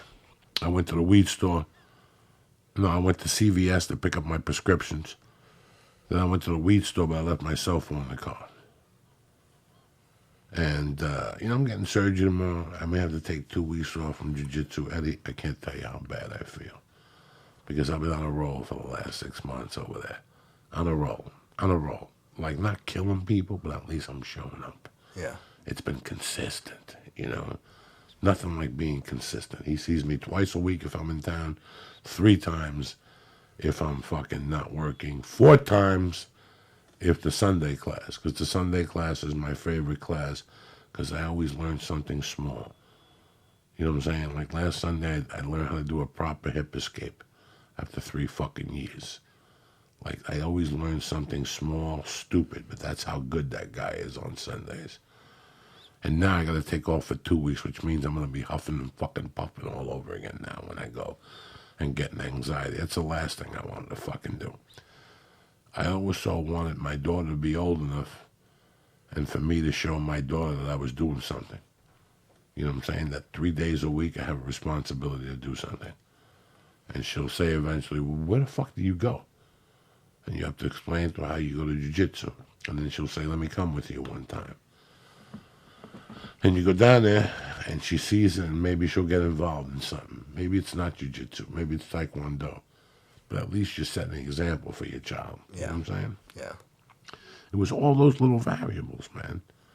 I wanted to do something I had never done before. I'm not going to go wrestle. I can't get thrown down like that, Eddie. I'm on 300 fucking pounds. I'm not going to go learn how to shoot a bow and arrow. Because I don't want to go fucking hunting for a week and kill animals and shit. So I had to find something else. I had to find something close to my house. I had to find something that wasn't a very competitive school where people are going to go there and take my fucking head off and break my arm. I can't work.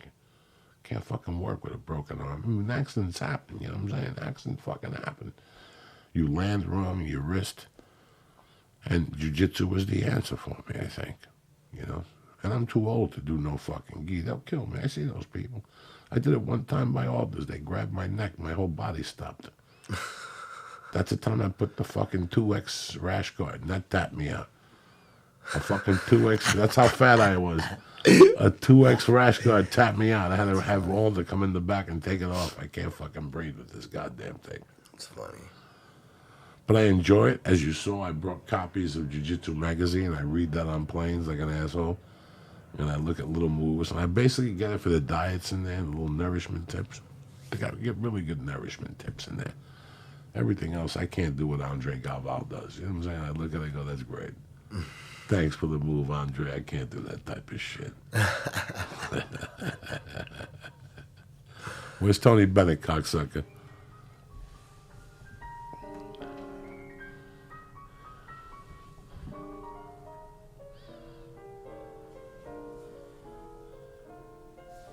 I wanna be around to pick up the pieces. What? You gonna take a little break? No, we just do this 10 minutes and we come back with a new subject for you. Oh, let me go pee again. Jesus Christ Almighty. Jesus Christ. Because you're drinking beers, cocksucker. You gotta take little sips of water. I need some more milk. Are you ready for another start? Absolutely. Fuck yeah. As you used to do with me. You gotta eat these stars. I can't be eating stars this week. Maybe Wednesday I'll eat some stars. That's gonna be. You have to wait until Wednesday. I don't know. Let's see how I feel. I was gonna say that's gonna. Let me give some shout outs. My main man, the Lalinguses. Ookie Spooky, always getting my back, that sexy bitch. I saw your boy Freddie Correa in Vegas with his beautiful wife. My man, One by One podcast, holding it down. Tracy up there in Canada, looking sexy than a motherfucker.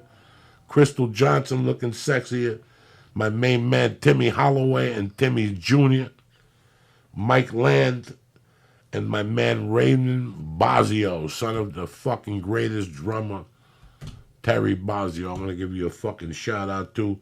Don't forget, the No Expectations Tour starts July 21st at Flappers in the Yoo-Hoo Room, 50 people. I'm just going to be trying out my shit. If you can make it come down, if not, I'm doing it again the following week. I'll announce the rest of those fucking dates. How's that for you? Very exciting. It's gonna be interesting watching you build a special. I'm very excited about it. Well, the set I had in Vegas on Friday wasn't that good. I tried some new stuff, and it's missing the Diaz oomph. So I gotta find something with more fucking oomph. Norton, you ain't oomphin' hard enough. But just from the surgery that you've been pissing this much, or this is always? I don't know. Maybe it is a surgery. I don't know, but fuck, I always piss a lot. So the But other I'm day, good now. I'm reading an article on BJJ Jiu Jitsu in the magazine, and they're talking about different tournaments.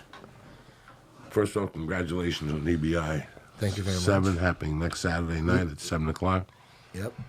Pacific Standard Time on UFC Fight Pass. And UFC, and that's where they could order it. That's where they could pay it or whatever and order it there. If you have UFC Fight Pass, it's free.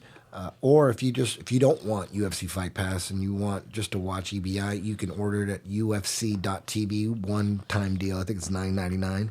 You don't have to commit to Fight Pass. You've got animals again this year. Eddie Cummings. Yep, we're doing the featherweights for EBI 7. Eddie Cummings is the champ. Gio Martinez is coming back. He's the former champ. Joe Soto's coming back. He was in the finals when Cummings got the belt. Rafael Domingos is dropping down to 45. Denny Prokopos is dropping down to 45. We got the return of Bill Cooper. He was the baddest American jiu-jitsu player, 8-10 years ago, and he's back. He's in incredible shape. Ara Maradian, who's a Gokor Chivichian's top featherweight, super leg lock guy. We got Chad George, who's a black belt / MMA fighter. Barrett Yoshida's going to be in there. Alex Eklund. Mikey Main. Sergio Hernandez, who has the craziest style ever. He's got Eddie Cummings first round. Sergio Hernandez and Eddie Cummings. The first fight of the night is going to be insane. Sergio Hernandez has got a style that no one can prepare for. I mean, he's just donkey guard / rubber side mount / reverse close guard. I've rolled with the guy. It's insane. His style's the first match. EBI 7 next Saturday on Fight Pass is going to be fucking crazy. And plus, we have some special matches with the return of Grace Gundrum. I'm trying to find the best girls to go to the best girls for. How old is Grace now? She's 13. Jesus Christ. So we got, Rafael Mendez is right now the best jiu-jitsu guy on the planet. His prodigy, Janelle Tkachuk, that's the best girl I could find, and that's the best school around right now as far as like the IBJJF tournaments. She's going to jump in, and we're going to see how she does against Grace. Maybe Grace gets smoked. I don't know. I'm on a quest to find out how good Grace really is, because it just amazes me with her skill and her decision making and her technique. It's pretty crazy that a 13-year-old girl could be. She's like a virtuoso violinist. Those little 13-year-old violinists who shred. They don't shred for a 13-year-old. They shred, period. They're just amazing, and that's what she is. She's a jiu-jitsu prodigy, and we'll see how good she really is against AOJ, the Art of Jiu-Jitsu, Rafael Mendes School, their best 13-year-old, and that's going to be right before the finals. Who knows who's going to be in the finals of the guy tournament? It could be Eddie Cummings versus Joe Soto or Gio Martinez or Barrett Yoshida. But right before we find out the champion of that night, which there's $20,000 up that's the grand prize. We're gonna see Grace Gundrum versus Janelle Tkachuk. That right there that could steal the whole show right there. Now, in your wildest imaginations, did you ever think there was even gonna be an EBI 7? No, man, I really didn't. I didn't know there'd be an EBI 2. I was never planning on being a fight promoter type guy. It just fucking happened. I just fell right into it. Just started just trying to think of a rule set in jiu-jitsu that would be like entertaining for the average UFC fan. The average guy that doesn't train jiu-jitsu, who likes the UFC, there's millions and millions and millions of UFC fans. Jiu-jitsu is a huge part of the UFC. Why isn't there any UFC or jiu-jitsu shows that can, cater to like 10% of those UFC fans, or like 15, 20%? But in reality, it's less than 1% of UFC fans are interested in jiu-jitsu shows. So, and for me, I think the reason is it's the point system. The point system is not fan-friendly. It's great to develop skills, certain skills like guard passing and sweeping. The point system really emphasizes that. That's the most important part of the point game, is those sweeps and those passes. That's gotta be fucking on point. You want to win a points championship, and which is a beautiful thing. Sweeping and passing is huge, super important. You eliminated that.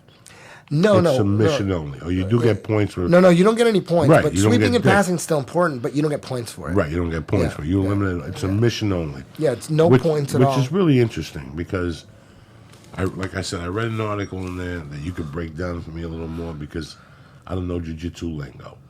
And it said that they're doing more tournaments, i.e. with EBI rules. And I was like, fucking Eddie's onto something. If all these people are doing, I think there's 2 other tournaments happening with EBI rules. There's a lot of tournaments that have adopted EBI. There's a bunch. There's a bunch. And I want them to use it. Use it. I don't own those rules. Just use it. Let's make jiu-jitsu fun again, Because really submission only is what jiu-jitsu really is. When you train jiu-jitsu at your school, no one's keeping track of points. You're trying to submit each other. It's submission only is not new. It's what jiu-jitsu is. It's the essence of jiu-jitsu. And the point system, that's like unnatural jiu-jitsu. But again, the point system, I believe, is important because it does stresses certain skills, and passing and sweeping is very important. So do points tournaments to focus on those very important parts of jiu-jitsu. Keep that. I'm not trying to stomp out point tournaments. I think point tournaments are important, but they're just not fan-friendly. You can't put points tournaments on TV like chess. I always use this analogy. Chess is a very cerebral game, very prestigious. Noble people play chess. Kings and queens play chess. But you just can't put chess on TV. You're not going to put the world champion. I can ask you a question. How long is EBI? What do you mean, the show? How long is the production of EBI? Like one show? Give me Red on Round Ball again. Give me Pistol Pete or Julius Irving. I don't give a fuck who you give me. Just give me a Red on Round Ball. How long is the whole production show of... Because this is the problem I have. How long is the whole production of EBI? It could be any... We've had shows that lasted 2.5 hours. Okay. How much downtime in between? How much downtime in between? In between. We generally not that much downtime at all. We bang them out. We go pop pop. We don't have time to waste. I go to your fucking EBI. It's exciting. It's in a beautiful theater. The lighting is beautiful. But after the first whistle, I'm just sitting there watching Chinese because I'm not up to that advanced part of jiu-jitsu. Mm-hmm. There's nothing wrong with you or anybody. I just don't really know much about leg locks. I don't like people touching my fucking feet. That's why I'll never become a blue belt. I'll stall that white belt for the next 10 fucking years. I'll get 4.5 and 3/4 stripes. You understand me? Yeah. I just don't like it. I don't know. I just don't like people touching my feet. I got fungi on the toe. You don't touch my foot, I won't touch your feet. Hit it, Lee. Now, it's so funny that Hold it right there. Before we tell you why these thumbs are down and hands are extended, this is Pete Maravich, the greatest playmaker and passer in the game today. from Theo Vaughn's hometown. Also playing with the New Orleans Jazz. Notice the fingers. Notice the wrist. Notice the hand. It's firm, fingers spread, follow through. Just on a simple chest pass. Now, Pete, in throwing that pass, do you really think about that when you do it, or does it become automatic?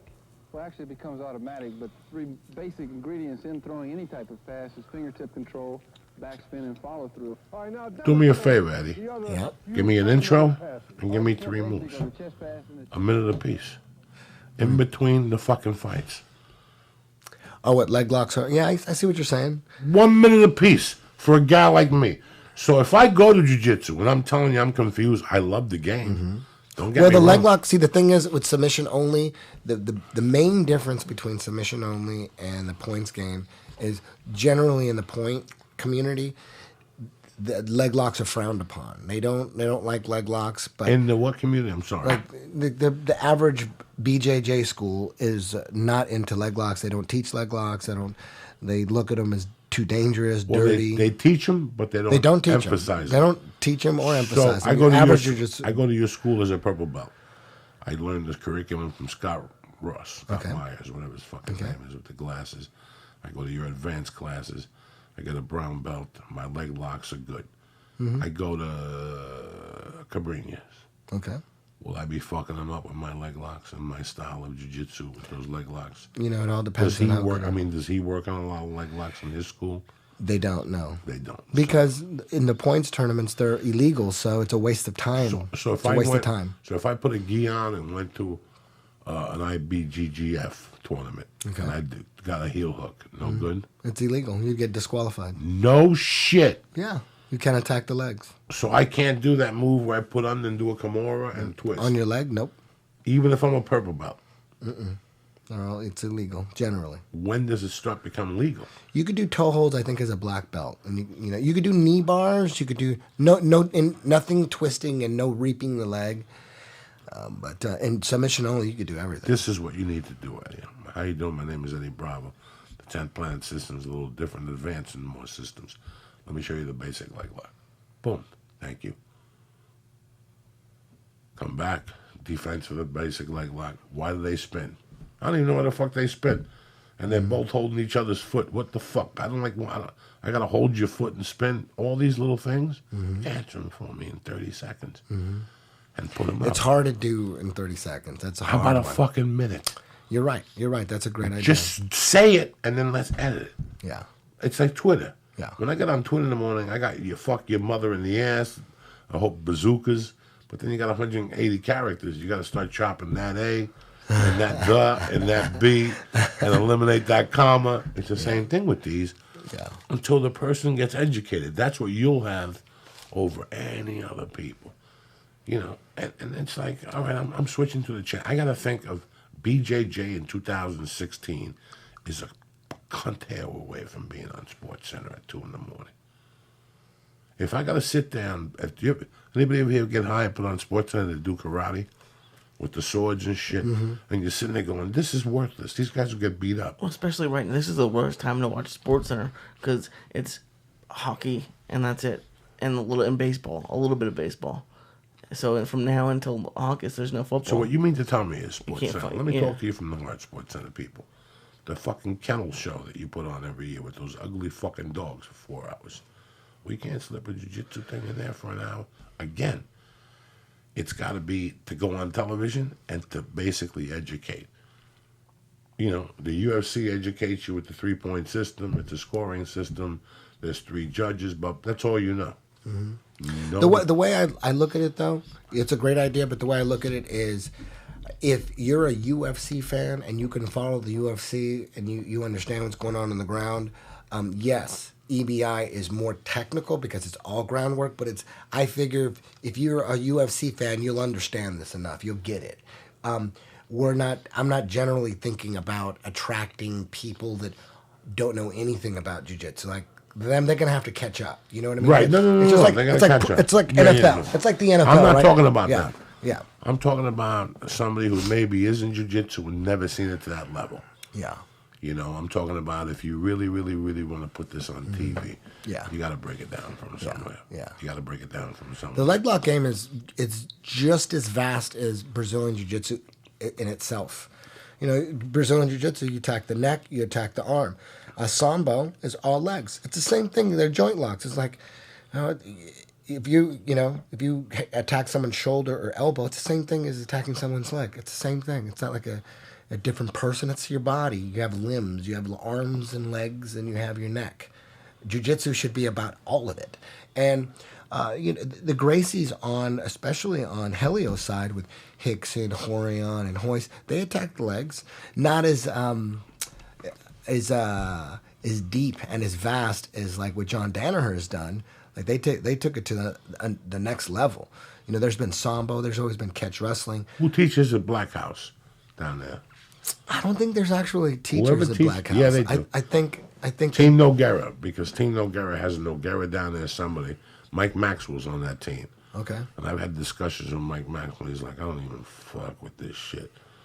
I just attack the legs. They're right there. Yeah. I trick. I got the legs. The great thing about legs is you don't, in jiu-jitsu, before you can think about a submission, if you're on top, you got to pass the guard. If you can't pass the guard, very hard to get a submission. There's still a couple things you can do, but generally, you have to pass the guard to submit. And on the bottom, generally, you can submit guys off your back, but generally you want to sweep and pass. But with leg locks, you don't have to sweep and you don't have to pass to get a submission. You can go for legs in any position, anywhere. You don't have to sweep or pass. That's what ever. he said. He goes, why am I going to wrestle with you for 10 minutes? Yeah. I'm just just go going after to the fake legs. and go after the legs, and that's the party's over. The problem is with leg locks, if you get too leg lock heavy, it's not the absolute smartest style for MMA. Like if you're going for legs, that means, man, you're not tying up your opponent's arms. That means he could elbow you or punch you. So in MMA, it's risky. That's why I never really got heavy into leg locks until the last couple of years. But generally, in the beginning of my 10th Planet, we were always leg lock friendly, always allowed leg lock guys to go after and reap legs, and I encouraged it. But personally, for me, I didn't want to get too heavy with it, only because I was focusing on more MMA style. But now with the rise of submission only game, I dove headfirst into leg locks, and the whole 10th Planet Jiu-Jitsu Association has been transformed. We've always been heavy on the rubber guard and twister and lockdown stuff and electric chairs, but now we're also heavy on leg locks. Last couple. That's for him first. Oh, really? I'll give you the last It's one. like that. Who's the guest here? He is tonight. Trust me. Lee likes these. I don't mind going last. I love leg locks, man. I'm sold. I'm 100% into it, man. I love them. My students, like the girls are doing them, kids are doing them. We got everybody on leg locks right away. Kids. It's funny how you told me a story when you were like a blue belt. You went to a tournament and you went for a heel hook and people started throwing shoes at you. I went for a toe hold because I used to be into toe holds. I saw a Ken Shamrock video a long time ago. He's in jeans with some Japanese guy and he did a toe hold. So this was like in 94, 95. So I was a toe hold fiend back in the day. And the first Pan Ams in the States, they shipped 500 Brazilians into El Segundo to do the very first Pan Ams, and there was a bunch of Brazilians. And I went for a toe hold, and the riot started. The riot almost started. They started throwing shoes and water bottles at me, and Johnny Machado comes. I have a toe hold, and everyone's going nuts, screaming at me and yelling. They were doing Brazilian chants and throwing shoes, and John Jock's brother Johnny's comes running and he slides him out. He goes, "You gotta let it go." And I have the toe hold. I'm like, "Oh shit! Look what's going on! Everyone's going nuts." So I let it go, and the guy beat me. But yeah, leg locks are really frowned upon for a while. Now they're more accepted, but after seeing how high you can take the leg lock game, what Danaher's done over the last 10, 15 years of leg locks, I'm like, shit, I want some of that. So it takes your overall game to a whole nother level. Because, yeah, you want to pass, and, yeah, you want to sweep, but there's guys that you can't pass the guard, and there's guys that you can't sweep. You're going to run into guys you can't. If you're really good at leg locks, you're still in the game. You're like, fuck the pass, let me go after your legs. And it's a whole different game. It's a beautiful thing, man. Jiu-jitsu and leg locks and sambo are all mixed up together. Shit, you don't know what's going to happen. It's a beautiful thing. And in the submission-only game, since there's no strikes, shit, leg locks are crazy important. Super. If you're not on top of what's going on with leg locks in the submission-only game, you're going to get got. You just cannot go forward unless you understand the entire body. You just can't be half the body, like arms and neck. You got to be full body for submission only because they're going to come after your legs. Guy like Eddie Cummins and Gary Tony come after your legs. Shit. If you don't know what's going on, 100% you're going to tap. Blew that bong hit. Kill that fucking savage. It's Sunday night, bitches. We're getting the week started right. You understand me? Lee, you want another one? Look at your eyeballs. That went right through your fucking skull, didn't it? It really did.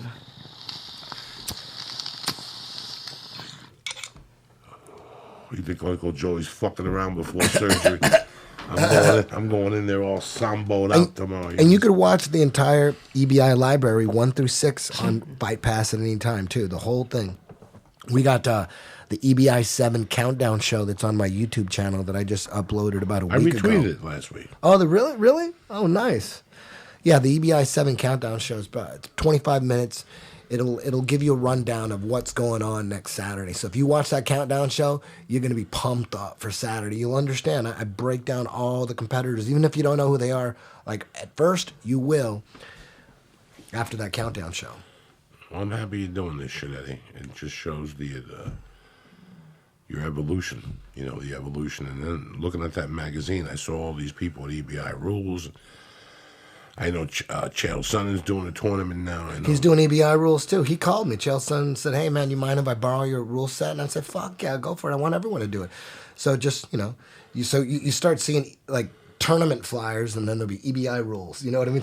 It's like prison rules, kind of. You know what I mean? Basketball prison rules. It's fucking impressive, Eddie, because for years they tried to do something, and you just took it over with an idea. So you got to tap yourself on the back again. Thank you. You know what's going to be crazy is EBI 8, which is September 11th, is going to be a 16, instead of an all, beast tournament with dudes, it's going to be a 16, 13, 14-year-old girl tournament with Grace, Cora, Alyssa, Jessa, Jasmine the Beast, Danielle Garcia, Janelle Tkachuk, Alex 14-year-old girls. All 13 That's and 14. Fucking amazing. EBI 8, it's called the Females. It's going to be all woman show. But the tournament is going to be 13 and 14-year-olds all battle. We're going to find out if Grace is the best.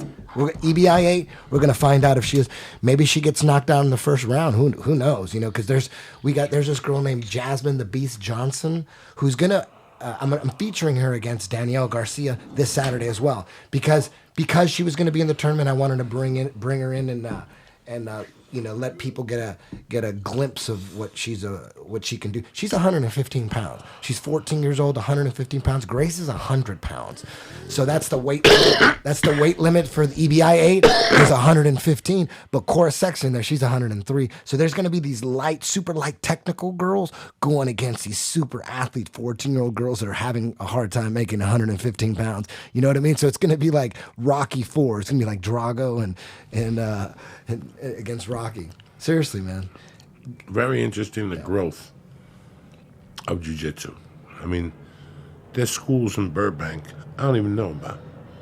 I rolled with a guy from Checkmate, Burbank. I didn't know Leo Vieira. I didn't know Checkmate, yeah. Checkmate. Yeah, his best girl, Danielle Garcia, she's actually going to be, she's fighting this Saturday against out of Jasmine Burbank or Long Beach? He was out of Long Beach. You know what? I don't know. She's checkmat, but I don't know. There's a bunch of checkmats. I don't know which one she trains at. I should know that, but I know that she's Leo Vieira. Or you know what? She's probably up in Victorville. There's a checkmat with Marcelo Mafra. He's out in Victorville. That's where Danielle Garcia is from. She's from Victorville. She's a 14-year-old girl. She's going against Jasmine the Beast. 215-pound 14-year-olds with superb jiu-jitsu. There's going to be some crazy shit. Cora Seck's going to also have a special match. She's going against Zoe Childs. This is a rematch. So on top of the 16 guys, the featherweights, we're gonna have 3 special matches with girls that are gonna be in EBI 8. I wanted to give people a glimpse, like I said, of them before we do that all-female show. It's gonna be nuts, man. Just really funny. I'm gonna get your girl in there too. Your girl, what's her name? Jessica Flowers. It's just really funny where you've taken this game, and I know for a long time you struggled. You know, people didn't like the reefer thing. People didn't like the fucking 10th Planet. And now you got the system. You got them at over a barrel. They're using your fucking rules. You know what's cool, man, is it was a cool weekend in so many ways and on so many levels. But one of the coolest things was, you know, like I said, the IBJJF, they held a tournament there at the UFC Fan Expo.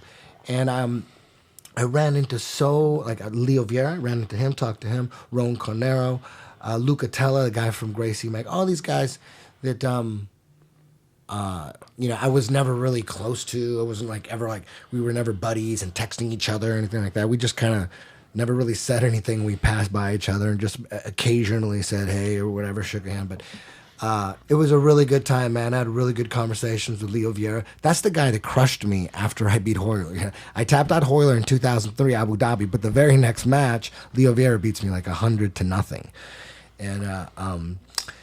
And we had a really good conversation. It was a very pleasant time at that IBJJF tournament. Met a lot of people, a lot of Brazilians that I never knew before.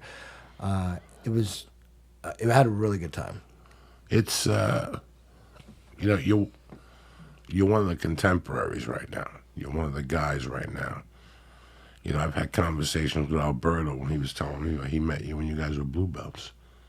Yep. Or something like that. So, you know, I met Brody Stevens when he had a fucking public access show.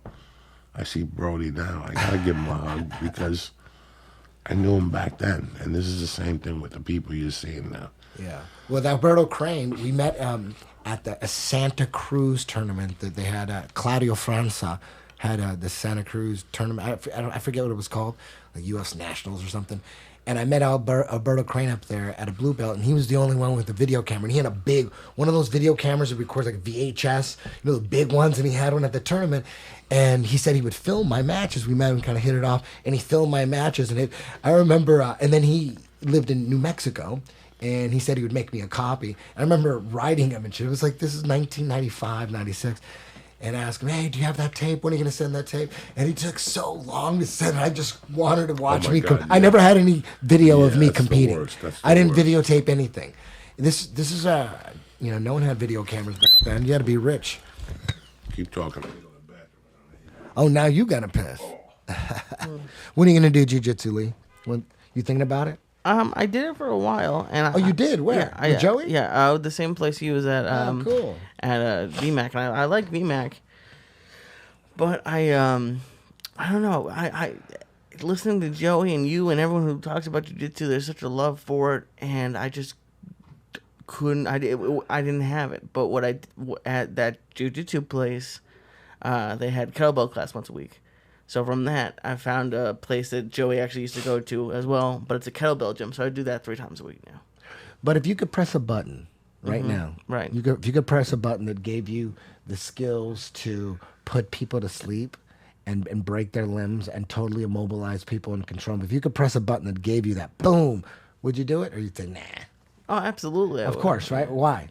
Because it'd be awesome. Wouldn't it be awesome to like actually know? I totally get the appeal of jiu-jitsu. So you got to look at it like this. Some people turn away from jiu-jitsu. Most people. You're like most people. Absolutely. You're like most people.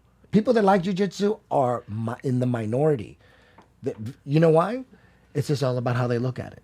You know, because you could, some people, tapping, getting submitted, it's in our DNA for it not to feel good. Nobody ever gets tapped out and it feels good. It wasn't. I did a tournament that I knew I was going to get killed at, and it was fine. I don't mind getting tapped out. I don't know, man. It's just not something that I was physically good at, and I know most people aren't when they start. But I don't know. Did you feel like everyone was thinking you just suck? And No, No, everyone's always very nice. But you just said earlier that you would press that button because it was awesome. Because yeah, but that button doesn't awesome. take into account my arms that can't. So you got to look at it. No, but you got to look at it like this. Right. This is coming from a guy that's been teaching jiu-jitsu for a long time. I've seen people come and go. There have been lots of people. Most people are react like you. They're just like, fuck that. I'm not good at this. I can't do this, and I'm not having fun. I'm losing all the time. It's like, why is this fun? I go in here and I get tapped out. Fuck that. Why is this? How is this fun? Getting tapped out. It sucks. It's in our DNA for it to suck. And when you all you got to do is focus on being able to do to someone what they're doing to you. Oh, man, all you got to do is just know that you can do it. So you don't think you could do it, but you can do it, but you think you can't. You think you can't. But I'm here to tell you, I've never met anybody ever that just continued to do it and not get better at it, little by little. So you can, do you think like it was just too hard for you, you can't figure it out and it's too complex? I think it was a fun thing. I think I fell in love with kettlebells and I just wasn't enjoying jiu-jitsu. Because you thought you couldn't get good at it. That probably had a good amount to do with it. Of course. Most people think they can't. They just can't do it. Most people, they think, man, it's just not worth it. You're going to get tapped out all the time. Yeah. You got to get... And that's with anything in life. But you know when you first walk into something that's outside your comfort zone, I called the guy up first. I drove by there 15 times. And I was done with kickboxing. And I had a bunch of options. I could call you. I could call a bunch of people. I said, you know what? I don't know this guy. Let me give him the $50. Go down there. Because if I don't like it, I don't ever want anybody to know I even tried it. Mm-hmm. And I went in there and we spoke. And he taught me the grips. And he taught me. But when I did the hip escapes, the room just started spinning. And we talked a little more, and he taught me a basic scissor sweep. I thought it was interesting. I got in the car, and I'm like, that was interesting, but I'm never going to go back. And I went home, and then I did a Ben Franklin close. You know what that is? When you put a piece of paper, and you put lines down the piece of paper, and you write the advantages and the disadvantages of jiu-jitsu for me. You know, and obviously I wrote out a shape. But obviously I wrote commitment and I wanted to do something different. So I went to a night class. And that was fucking brutal, Eddie. Brutal. Because I'm 50. I don't have energy in the fucking nighttime. All my energy's done in the daytime. It's tough for me to learn the moves. But he taught me a pass, a collar pass, where you double up the legs and you throw them over. And I could do that. But again, I walked out and I'm like, I'm not coming back in here again. But you know me, dog. I said, I'm going back down on Monday night. And on Mondays from 8 to 8:30, people don't like it because he makes you do jumping jacks and burpees. I would do whatever I could do. Push-ups, 10 jumping jacks and stop. I would run some laps. I'd walk some. But one night I went in there and an edible. And that was the biggest mistake of my life. That was like the time of St. Patty's Day, 1992. I got on stage on coke. I thought it was cute. That was a big mistake. And I know not to get high or nothing when I go to jiu-jitsu because I would panic when somebody got on top of me. The weight would just make me panic. I got sleep apnea. I can't breathe on the bottom. But I started thinking, what if somebody gets on top of me on the street, dog? I'm going to die. I'm going to die. I can't die because I don't want to do this. And that's what made me go back. Between you and I don't have the aptitude for it. When I played football, I had aptitude 3 days. You know, you learn your fucking formations, and you learn to block this guy and tackle this guy as he comes around. With basketball, I had the thing. With baseball, I didn't, and I'm Cuban. I didn't have the aptitude to play baseball. With jiu-jitsu, I was completely out of the game. It was like me going to a technical school to learn mechanics. I'm not an auto mechanic. You know, it's like when you like with your experience with comedy, you know that if a guy starts doing comedy and he goes up to a couple open mics, he's like, fuck this. I'm not going to fucking do this. It's just too hard. I'm gone. But like, man, you know, whether you tell him or not, you're like, you can do this. You just got to fucking work. You can do this. Most people think they can, but they can't. I knew I could. Like that day, my first day at jiu-jitsu, I got wrecked. I 37 times got wrecked. But instead of doing what most people do, most people are like, fuck this. How is that fun? That's not fun. Most people are like, they're gone. But the way I looked at it is like survival on the streets. I knew that, fuck, who cares if these guys beat my ass? One of these days, I'm going to be able to do that to a dude who walked in the first day. That was the goal. I just want to be able to do what that dude did to me. I go, you've been training 4 years? And you look like a fucking nerd. You know what I mean? I go, you can do this? And he goes, yeah, I trained hard for 4 years. I'm like, shit, I'm going to be able to do this too? So I didn't care about getting tapped. Like, the more I got tapped, the more I'm like, fuck, yes, I'm going to be able to do this. And I got obsessed. And all I wanted to do was, my first goal is to be able to put a clinic on a dude's who's been training 1 day. Then after like 6 months of hard training, I was able to do that. It took maybe 6 months, maybe even a year before I can just do whatever I wanted to that dude, you know, but time flies. So a year goes by like that, but you actually can do it. There is nobody on the planet, unless you have some kind of serious like, well, no, like we condition, have that friend who's who's in a wheelchair. Alan, he's in a fucking, exactly, he's got cerebral palsy. You still with your girl? Mm-hmm. What happens when you go out and someone starts shit, man? You want to be able to fucking handle the goddamn, your business, man. You want to be able to, and jiu-jitsu will 100% give you that confidence. Like, if anything goes down, you're like, I got this motherfucker. I wreck them every day. You can do that. You know, I'm not, you know, whether you go to jiu-jitsu again or not, it's not none of my concern at all. I'm just telling you, I'm just giving you like, I'm trying to, and I'm never going to bring this up again. No. I'm telling you the truth. You're preaching to the choir. You can get really good at this, man. You could, and you could say, you could have, it'll, you know what jiu-jitsu will do when you stay? If you stay, you'll start to realize that, shit, I'm constantly taking these moves that I suck at and getting pretty good at them, then getting really good, and then mastering them, and it becomes unconscious. And then I'm doing it to this move, and then all these moves are in different parts of development. You're like, shit, if I just keep practicing all this, look what I could do. It's like, then you realize you could do that to anything. You're like, shit, anything I want to do, I can actually do. When people say that, oh, you can do anything, you just got to believe in yourself. That's actually true. Like, it doesn't mean that, hey, I want to be an NBA star, you know? No, it means that if you want to get good at basketball, you could actually get way better at basketball than you are right now. You can get good at it, not to play in the NBA, but you could do anything you want to do.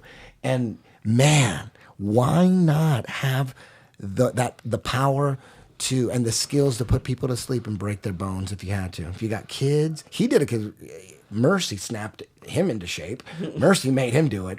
Maybe it'll take a kid for you too, but not for a while. Ultimately, but one thing, you want to do it, man. You want to do it. One thing for sure, Eddie, you want to. that got me going on it. One thing, the main objective I thought jiu-jitsu had over anything I had done, even comedy, that really got my dick hard about it. The other day, I'm on the floor. I hip escape. I get the guy into my guard. Something happens. We go a scramble, and my arm got caught, and I go, ah. And one of the purple belts, brown belt, looked over at me. Weird.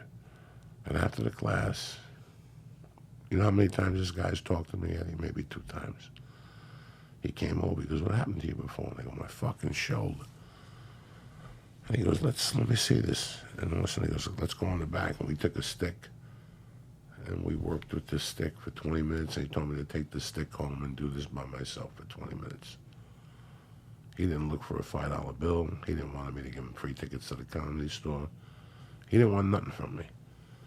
And one thing I wanted from comedy, one thing I wanted from my criminal friends, one thing I was always looking for was, one, a family, but B, I was always looking for sort of like this brotherhood. And I really found it with jiu-jitsu, more so than comedy, believe it or not. More so than comedy.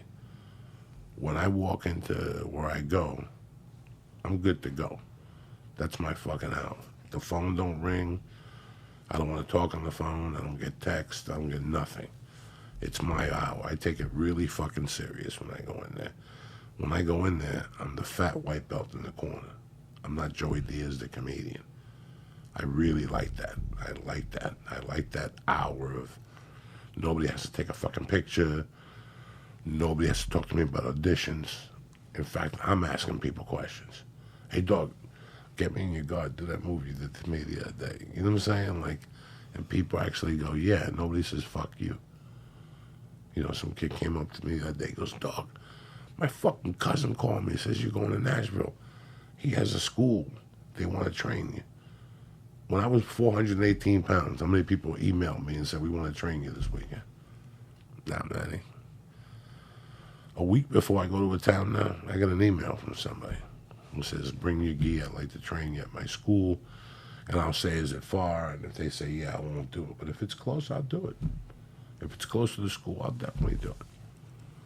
It's very interesting. That's one day, Lee, one day. That's what turned me on the most about it. That I'm just a fat fuck in the corner who does 8 hip escapes and he has to get up and breathe and he starts from scratch. And it doesn't bother me at all because it brings me back to reality.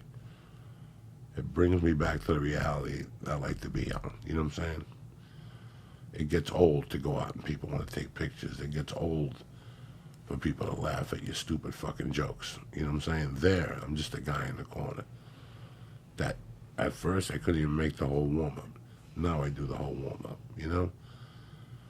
Today I got submitted one time and maybe I got the guy in a collar choke. But I was happy that those two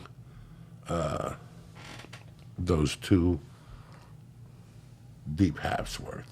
Like I went right home and wrote it down. Like they really fucking worked. And they were textbook both times. Like I practiced it so many times at drill class now. I hook his leg, pick him up, gone. Boom, I'm on top. It's all about numbers, man. Boom, I'm on top of him numbers. now. It's like now I love half guard. I love half guard. I pop up, I grab his back, I turn myself down. And then it keeps growing and keep expanding. It doesn't stop. Now, you're going to keep growing. A year ago, do you think I would put somebody purposely on top of me, Lee? Are you fucking kidding me? I actually pull somebody on top of me and throw his knees up and get under him and fucking pull him up again. Then I hold him there and I breathe a little bit. Then I walk his leg out. Then I fucking spin backwards like a fucking, you know, and I love it. I love it. That should be some animation right now with what you're saying. And today, Joey right Diaz now, I'm pulling sore guard. as fuck because I can't eat no fucking aspirins because tomorrow I'll bleed to death. So that's why I'm really sore today. So I enjoy going. I wish you a lot of luck with the EBI this weekend. Thank you very much. I'm happy they could go to Fight Pass. You could either pay for the daily, which is $9.95. You can just sign up for Fight Pass, and everything's on there. Yep. You could see fucking Popeye fighting Pluto in 1922. They got everything on there, so it's not a bad fucking deal to be on, especially if you're a UFC fan. Lee, how you feeling, dog? Those bong hits got to you. Oh, everything got to me. But yeah, UFC Fight Pass is great. I signed up for it for this past week, and they have like the Where Are They Now fights. They have like all the other. They obviously have EBI, but they have a ton of other organizations. And I think if it's a one-time fee of $9.99, it's the same price as 1 month of Fight Pass. So might as well just do Fight Pass. Yep. Your choice, whatever you want to do. Some people don't like to get sign up for subscriptions. They just feel like weird about it. I met Cora Sek. She's really cool too. She's gonna be good. Probably. Like I watched her like crazy submission video. So she's who? Cora. Yep. I'm a big fan of Cora's too. Yep. It's weird. She's got a new weapon that no one knows about. She's really good at some shit. This right girl, now that everybody that prepares for Cora, they prepare for her rubber guard because if you get caught in her guard, she has one of the best full guards on the planet, even for a little girl. It's super high advanced what she's doing. So people are always trying to stay away from her guard. But now she's got a new weapon. Ooh, she got a new one. And she's really good with it. It has nothing to do with guards. Off jiu-jitsu. You were raised by a stepdad. Your relationship with him wasn't that great from what you told me over the years. Did he pass or is he still alive? My stepdad? Yeah. I have no idea. No, I think he's still alive. I would have heard if he would have died because he's my sister and my brother's real father, so I would have known if he would have died. He's still alive. It's crazy. Today I found out that my stepdad died. He was like my unofficial stepdad. it fucking killed me for a minute because let me tell you something. I hadn't talked to him in a few days. So this morning I got up at 5 and I wrote for 2 hours. And then at about 7:30, I started calling my friends on the East Coast. And I called him at 8 o'clock. He didn't answer. This motherfucker always answers. He always answers, even to tell you if he's sleeping. So I hung up and I said, I'll wait 10 minutes and he'll call back. He's one of those people that he always calls you back. He didn't call back. So when my wife left to go to church with the baby, I had to go to the weed store and I had to go to CVS to pick up my Percocets and all that shit. And when I got back in the car, I left the phone in at the weed store. And I was in there talking to the girl. And I saw and you know who else I called after him? I called my best friend that's a funeral director. Because he's a freeholder. This is how, you know how you and I talk sometimes? And you're like, Joey, I was just telling somebody about you and you called. Yeah, synchronicity. So it was the same thing. I called, and if you look at my phone, I called Carmine first. Then I called the gear, Ranieri. And I talked to him. He was sleeping. It was 11 o'clock. And I go, what the fuck are you doing to sleep? He goes, I got up early, ran some errands, and I'm taking a nap now till some baseball game or some shit. And I said, all right, man, just checking in with you. Love you. And I hung up the phone. And when I got out of the weed store, he called, and Pete Balzano called. And I knew it. I knew it already. Like I didn't need a genius. I called Anthony first, and he told me, you heard Carmine died. Then I called Pete, and he told me Carmine died. They talked to him. They called him, and he said he was in the bathroom to give him 5 minutes. They didn't answer the door. So he had a heart attack on the way in. Now, I got to tell you, at first... How old was he? He was 78. He was done. He was done. You know, he was starting to lose his mind. He was going to bed at 6 o'clock and calling me at 1 in the fucking morning. You know, he would get up at 12 and start dialing. And he would wake me up at 3 like it was nobody. Cocarini, what are you doing? What are you watching? What's on TV? And I didn't want to hurt his feelings and tell him I was sleeping. So I would talk to him for a little while. And I'd hang up the phone and he'd call me back 10 minutes later to ask me my zip code. Then he would hang up and he'd call me again. So he was starting to lose it. But he would always tell me, you know, he'd always tell me on the phone I was his adopted son. And today when I got Frankie on the phone, Frankie goes, when he passed, I went over there, Coco, and I don't want to make you feel bad. I wanted his wallet, and he had a picture of me from the longest yard. This dude was my dog. You know, it's hard to, and I've never told these stories because I was always ashamed of this, but it's hard to, you know, Joe Rogan put me on the map. I did a few movies, but Joe put me on the map. Carmine and life put me on the map. Because when I moved to Jersey, I was so insecure I wouldn't go out. So when I stuck up for his son, he liked that, and I started going to his house. Because there was weapons in my house and drugs and cash, I wasn't allowed to invite kids over my house when I was a kid. Like, you'd come to my house, you had to wait on the porch. Unless you were Spanish and you know about Santeria and stuff, then I would let you in. But if not, I had to explain it, and I'm not the mood to fucking explain it. You know what I'm saying? We're going on a fucking date. I got to break to you while there's a dead chicken in my living room. I'm not in the fucking mood. So, but when I went to his house the first time, like I went, ate dinner with them, and then the second time I went back, they're like, you hungry? Yeah. Go in the refrigerator and make yourself a sandwich. Like, I had all access to that fucking house as a kid, you know? That's not where it goes. I'm a Spanish dude. You know what I'm saying? Like, I'm a Spanish dude. So he had already thrown a beating on a guy for his son, and I was there. And then he ended up throwing a beating on another guy because of me and his son. So now the word got out that I was with Carmine. So nobody would bother me, dog. And even all those years when I was causing a lot of problems, Carmine was furious at me. But they would call him first before they wanted to talk to me. So there's this one story that there was this drug dealer named Mundi, and his partner had a gas station. His name was George Yamico. And his brother had a gas station, Cuban dudes, and they would bring fruit up. But before they put the fruit in, they would put coke on the truck. And they had this very successful cocaine operation. So one day, George Yamico, I could never approach him directly. I robbed his gas station one time when I was a sophomore without a gun. He didn't know it was me and my buddy. So we never really fucked with George Yamico, but he was mutual friends with a friend of mine. And one day my friend said to me, Georgie said that if you want to fuck with him, you got to talk to this guy named Mundi. This Cuban dude named Mundi. So I started dealing with Mundi. And one day I ended up beating him for like an ounce. Well, Mundi went nuts. So George Yamico went and talked to my friend's dad. And my friend's dad said, listen, I can't help you. Talk to fucking Carmine. So I got a call from Carmine one day. And he goes, hey, man, listen, I don't know what you're in. I'm not accusing you of anything. But some drug dealers came talking to me today. You owe them some type of money. What do you want me to do here?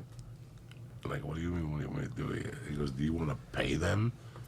And I go, not really. And he goes, what do you want me to do? I go, go up there and just talk to him. You know, just tell him that. And he went up there and talked to him. The people never came looking for me. But he always took care of me all those years, from way before my mother died till, you know, we did the documentary. So it just, I could sit here and cry and be a fucking phony fuck. I already cried. I got out of the way. I can't go to the funeral, but I love the guy.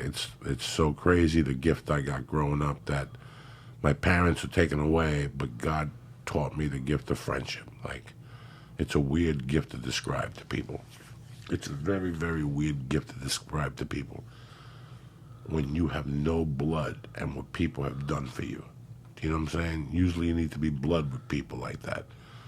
So it was a great gift that God gave me. I'm good with it, and that's it. I just wanted to dedicate this show to Carmine. He made me laugh growing up a lot. And when he shot the guy 7 times in the back, that was the best. Because he used to always tell me if you want to shoot somebody, invite them over for dinner. Growing up, all the time we were kids. If you want to kill somebody, you want to get away with it, invite them over for dinner and shoot them. And when I was 18, that's exactly what he did. He shot a guy in the back 7 times in self-defense, and he got away with it. He lost his job as a cop, but he kept his pension. You can't beat that fucking story. And then he lit a strip club on fire. So as we were kids, we used to call him the Torch, because he lit the strip club on fire. We'd always ask him if he had a match, and he'd tell us to go fuck ourselves. Come on, you got a match? Go fuck yourself, you spick fuck. Insulting me like that. A lot of good times, Eddie Bravo. He treated me like he had 4 boys. And whatever his boys got, I got. One time he called me up. He goes, come over. I went over there. There was a brand new 300 Indian motorcycle waiting for me. Whatever his boys got, I got. And that was way before my mother died. In fact, in the 8th grade, he called me to tell me to come over, to tell me to go run to my house and tell me that my mother's house was getting busted by the fucking Union City and Newark Police Department. He goes, go over there, and he didn't say it like that. And he goes, go over there and tell your mother I said for her to clean the house. She's going to have a visit. I knew what he was saying to me. I ran over there and told my mother. When the cops got there was nothing. Very interesting, the life we live in, Eddie Bravissimo. I wish you luck next Saturday. What time does it start? 7 p.m. 7 p.m. Pacific Standard Time, just like the UFC. All next right. Saturday night. Syatt, what's going on in your world, cocksucker? You've been very quiet tonight. I was just very intrigued by the conversation. Intrigued? Indeed. I'm good. I was very lucky to meet Carmine, and it's very sad. Was he still working? No, they gave him a medical release because he got sugar diabetes and his foot turned purple. So they had to send him home, and what did he tell us when we were there? We go, Carmine, you still work? And he goes, when you stop using it, you lose it. And it took him 6 months to die after his job. So if you're old, don't think of retiring. Keep your job, especially if you're single, your wife died or whatever, and at least keep your mind occupied. And that's the show, folks. We got fucking sponsors tonight. As usual, the show is sponsored, and they also sponsor EBI, my main man Chris over at Datsusara. From the fucking bag he sent me that I use to jiu-jitsu religiously, I have I'm a man of 1,000 pockets. Listen, if I get pulled over with this fucking Datsusara bag, the cops will never find none. There's 1,000 pockets in there. They'll give up after the 82nd fucking pocket, okay? You got a place for your mouth guard, water, an extra water. I put protein powder in there in a little container, and I put it in there, so after the fucking jiu-jitsu, I have 26 grams of protein. I got my wallet, I got my fucking cell phone, I got my keys. I got an extra set of fucking knee pads. I got so much shit in that fucking bag. I got an extra belt. I got an extra gi top. He gives you an extra bag to put your dirty shit in there. So on the way home, you don't have to mix it with your regular shit. Datsuzara is way on top of you. And it's all hemp. And it's all hemp. I mean, what's better than the that? The fucking fanny pack listen, that fanny pack, I take it on the road. I put my weeds, vapor pen, fucking aspirins, nose spray, tissues, hand sanitizer. I put so much shit in that fucking fanny pack the last 10 flights. It holds all of them. I use those hemp gi pants that they make. Tremendous. I love them. It's awesome. The top doesn't fit. I haven't tried the bottom. I wear the hemp gi pants when I ref for EBI as well. Last show I did anyways. And they're actually our main sponsor for EBI 7. So it's perfect. Hemp gear? Come on, how could you not be into hemp gi pants? And things get mad, you smoke the fucking bag and make believe you're high. You know what I'm saying? Anyway, go to dsgear.com right now. Tell them Uncle Joey sent you. What do they press? Joey. And you get 5% off your order. Start with the fanny pack. They got $15 T-shirts. They got fucking hoodies. I mean, they got stuff. And it's all hemp, all high quality, Betsy Ross type shit. You understand me? Go to Diaz Gear right now and go to the box and press in. Joey. Boom! 5% off. And tell Chris Uncle Joey sent you, all right? Also, this is my favorite all of a sudden. One person already contacted me and said he loved it. Let me explain something to you. Have you ever been frustrated trying to buy tickets online? Like, really frustrated. You want to go see Black Sabbath. You want to go see a baseball game. Most sites make it complicated. And then they try to sneak in a huge fee at the checkout. That's why you need to try SeatGeek. They made it easier than ever to buy and sell sport and concert tickets, okay? My personal experience with SeatGeek is very easy. I have not used them yet. But my friend heard it. He said he wanted to give them a try. And he said it was fantastic. SeatGeek is always the first place I go to look for tickets to a game or concert, all right? And they got the SeatGeek app on your phone. You could use it, to look up the tickets, whatever the hell you want to look for. Whether it's a game, whether it's a preseason football game, whether it's a concert. SeatGeek has taken all the work and hassle out of shopping for tickets. And I'll tell you why. It pulls all the tickets available on all the sites into one place so you could save time and never, ever, ever miss a deal. Even better, every ticket on SeatGeek is given a grade based on value so you can immediately find the underpriced seats. That's the secret. And before you buy, you can use SeatGeek's detailed maps to see the view from your seat. That's a website. You understand me? Best of all, SeatGeek is always honest and upfront about the price. The most important thing. They're going to save you money. Unlike StubHub, SeatGeek always shows you the full ticket price from start to finish, and there's no by-the-ways, there's no surprises with a huge fee at checkout. All right? This is what I'm going to do. My listeners, right now, today, write this down. I'm going to give you $20 off a rebate of your first SeatGeek purchase, all right? So to get your $20 rebate on tickets, I'll tell you what you got to do. Download the free SeatGeek app, go to Settings tab, and click Add Promo Code. Again, add promo code, enter promo code. Tell them, Lee. I believe it's Church. CHURCH. Church. Right there. And SeatGeek will send you $20 after you've made your first ticket purchase. It's that easy. Download the free SeatGeek app and enter promo code CHURCH right now. I'll get you $20 off. And I'll tell you what, it's going to be the best ticket buying experience you've had in years. I want to thank SeatGeek. I want to thank Datsu Sarah. Always my people over at On It taking care of you with the Alpha Brain. Again, 10%. What do they press in the box? Church. Boom. There you go. So again, a shout out to SeatGeek. A shout out to Datsu Sarah. A shout out to On It. And thank you very much for listening to the podcast tonight. Thank you very much for the concern on the surgery. You know what? I don't want to do it, but I got to do it. And I'll breathe a lot better. I don't know what the fuck my voice will sound like next week when we do a podcast, but we'll take our chances. Don't forget, September 21st is the first night of the Flappers. It's at Flappers. This is the No Expectation Tour. I go up there with a notebook with topics, and we start doing this special together. It shoots October 15th in Rosemont, and you're a part of it, all right?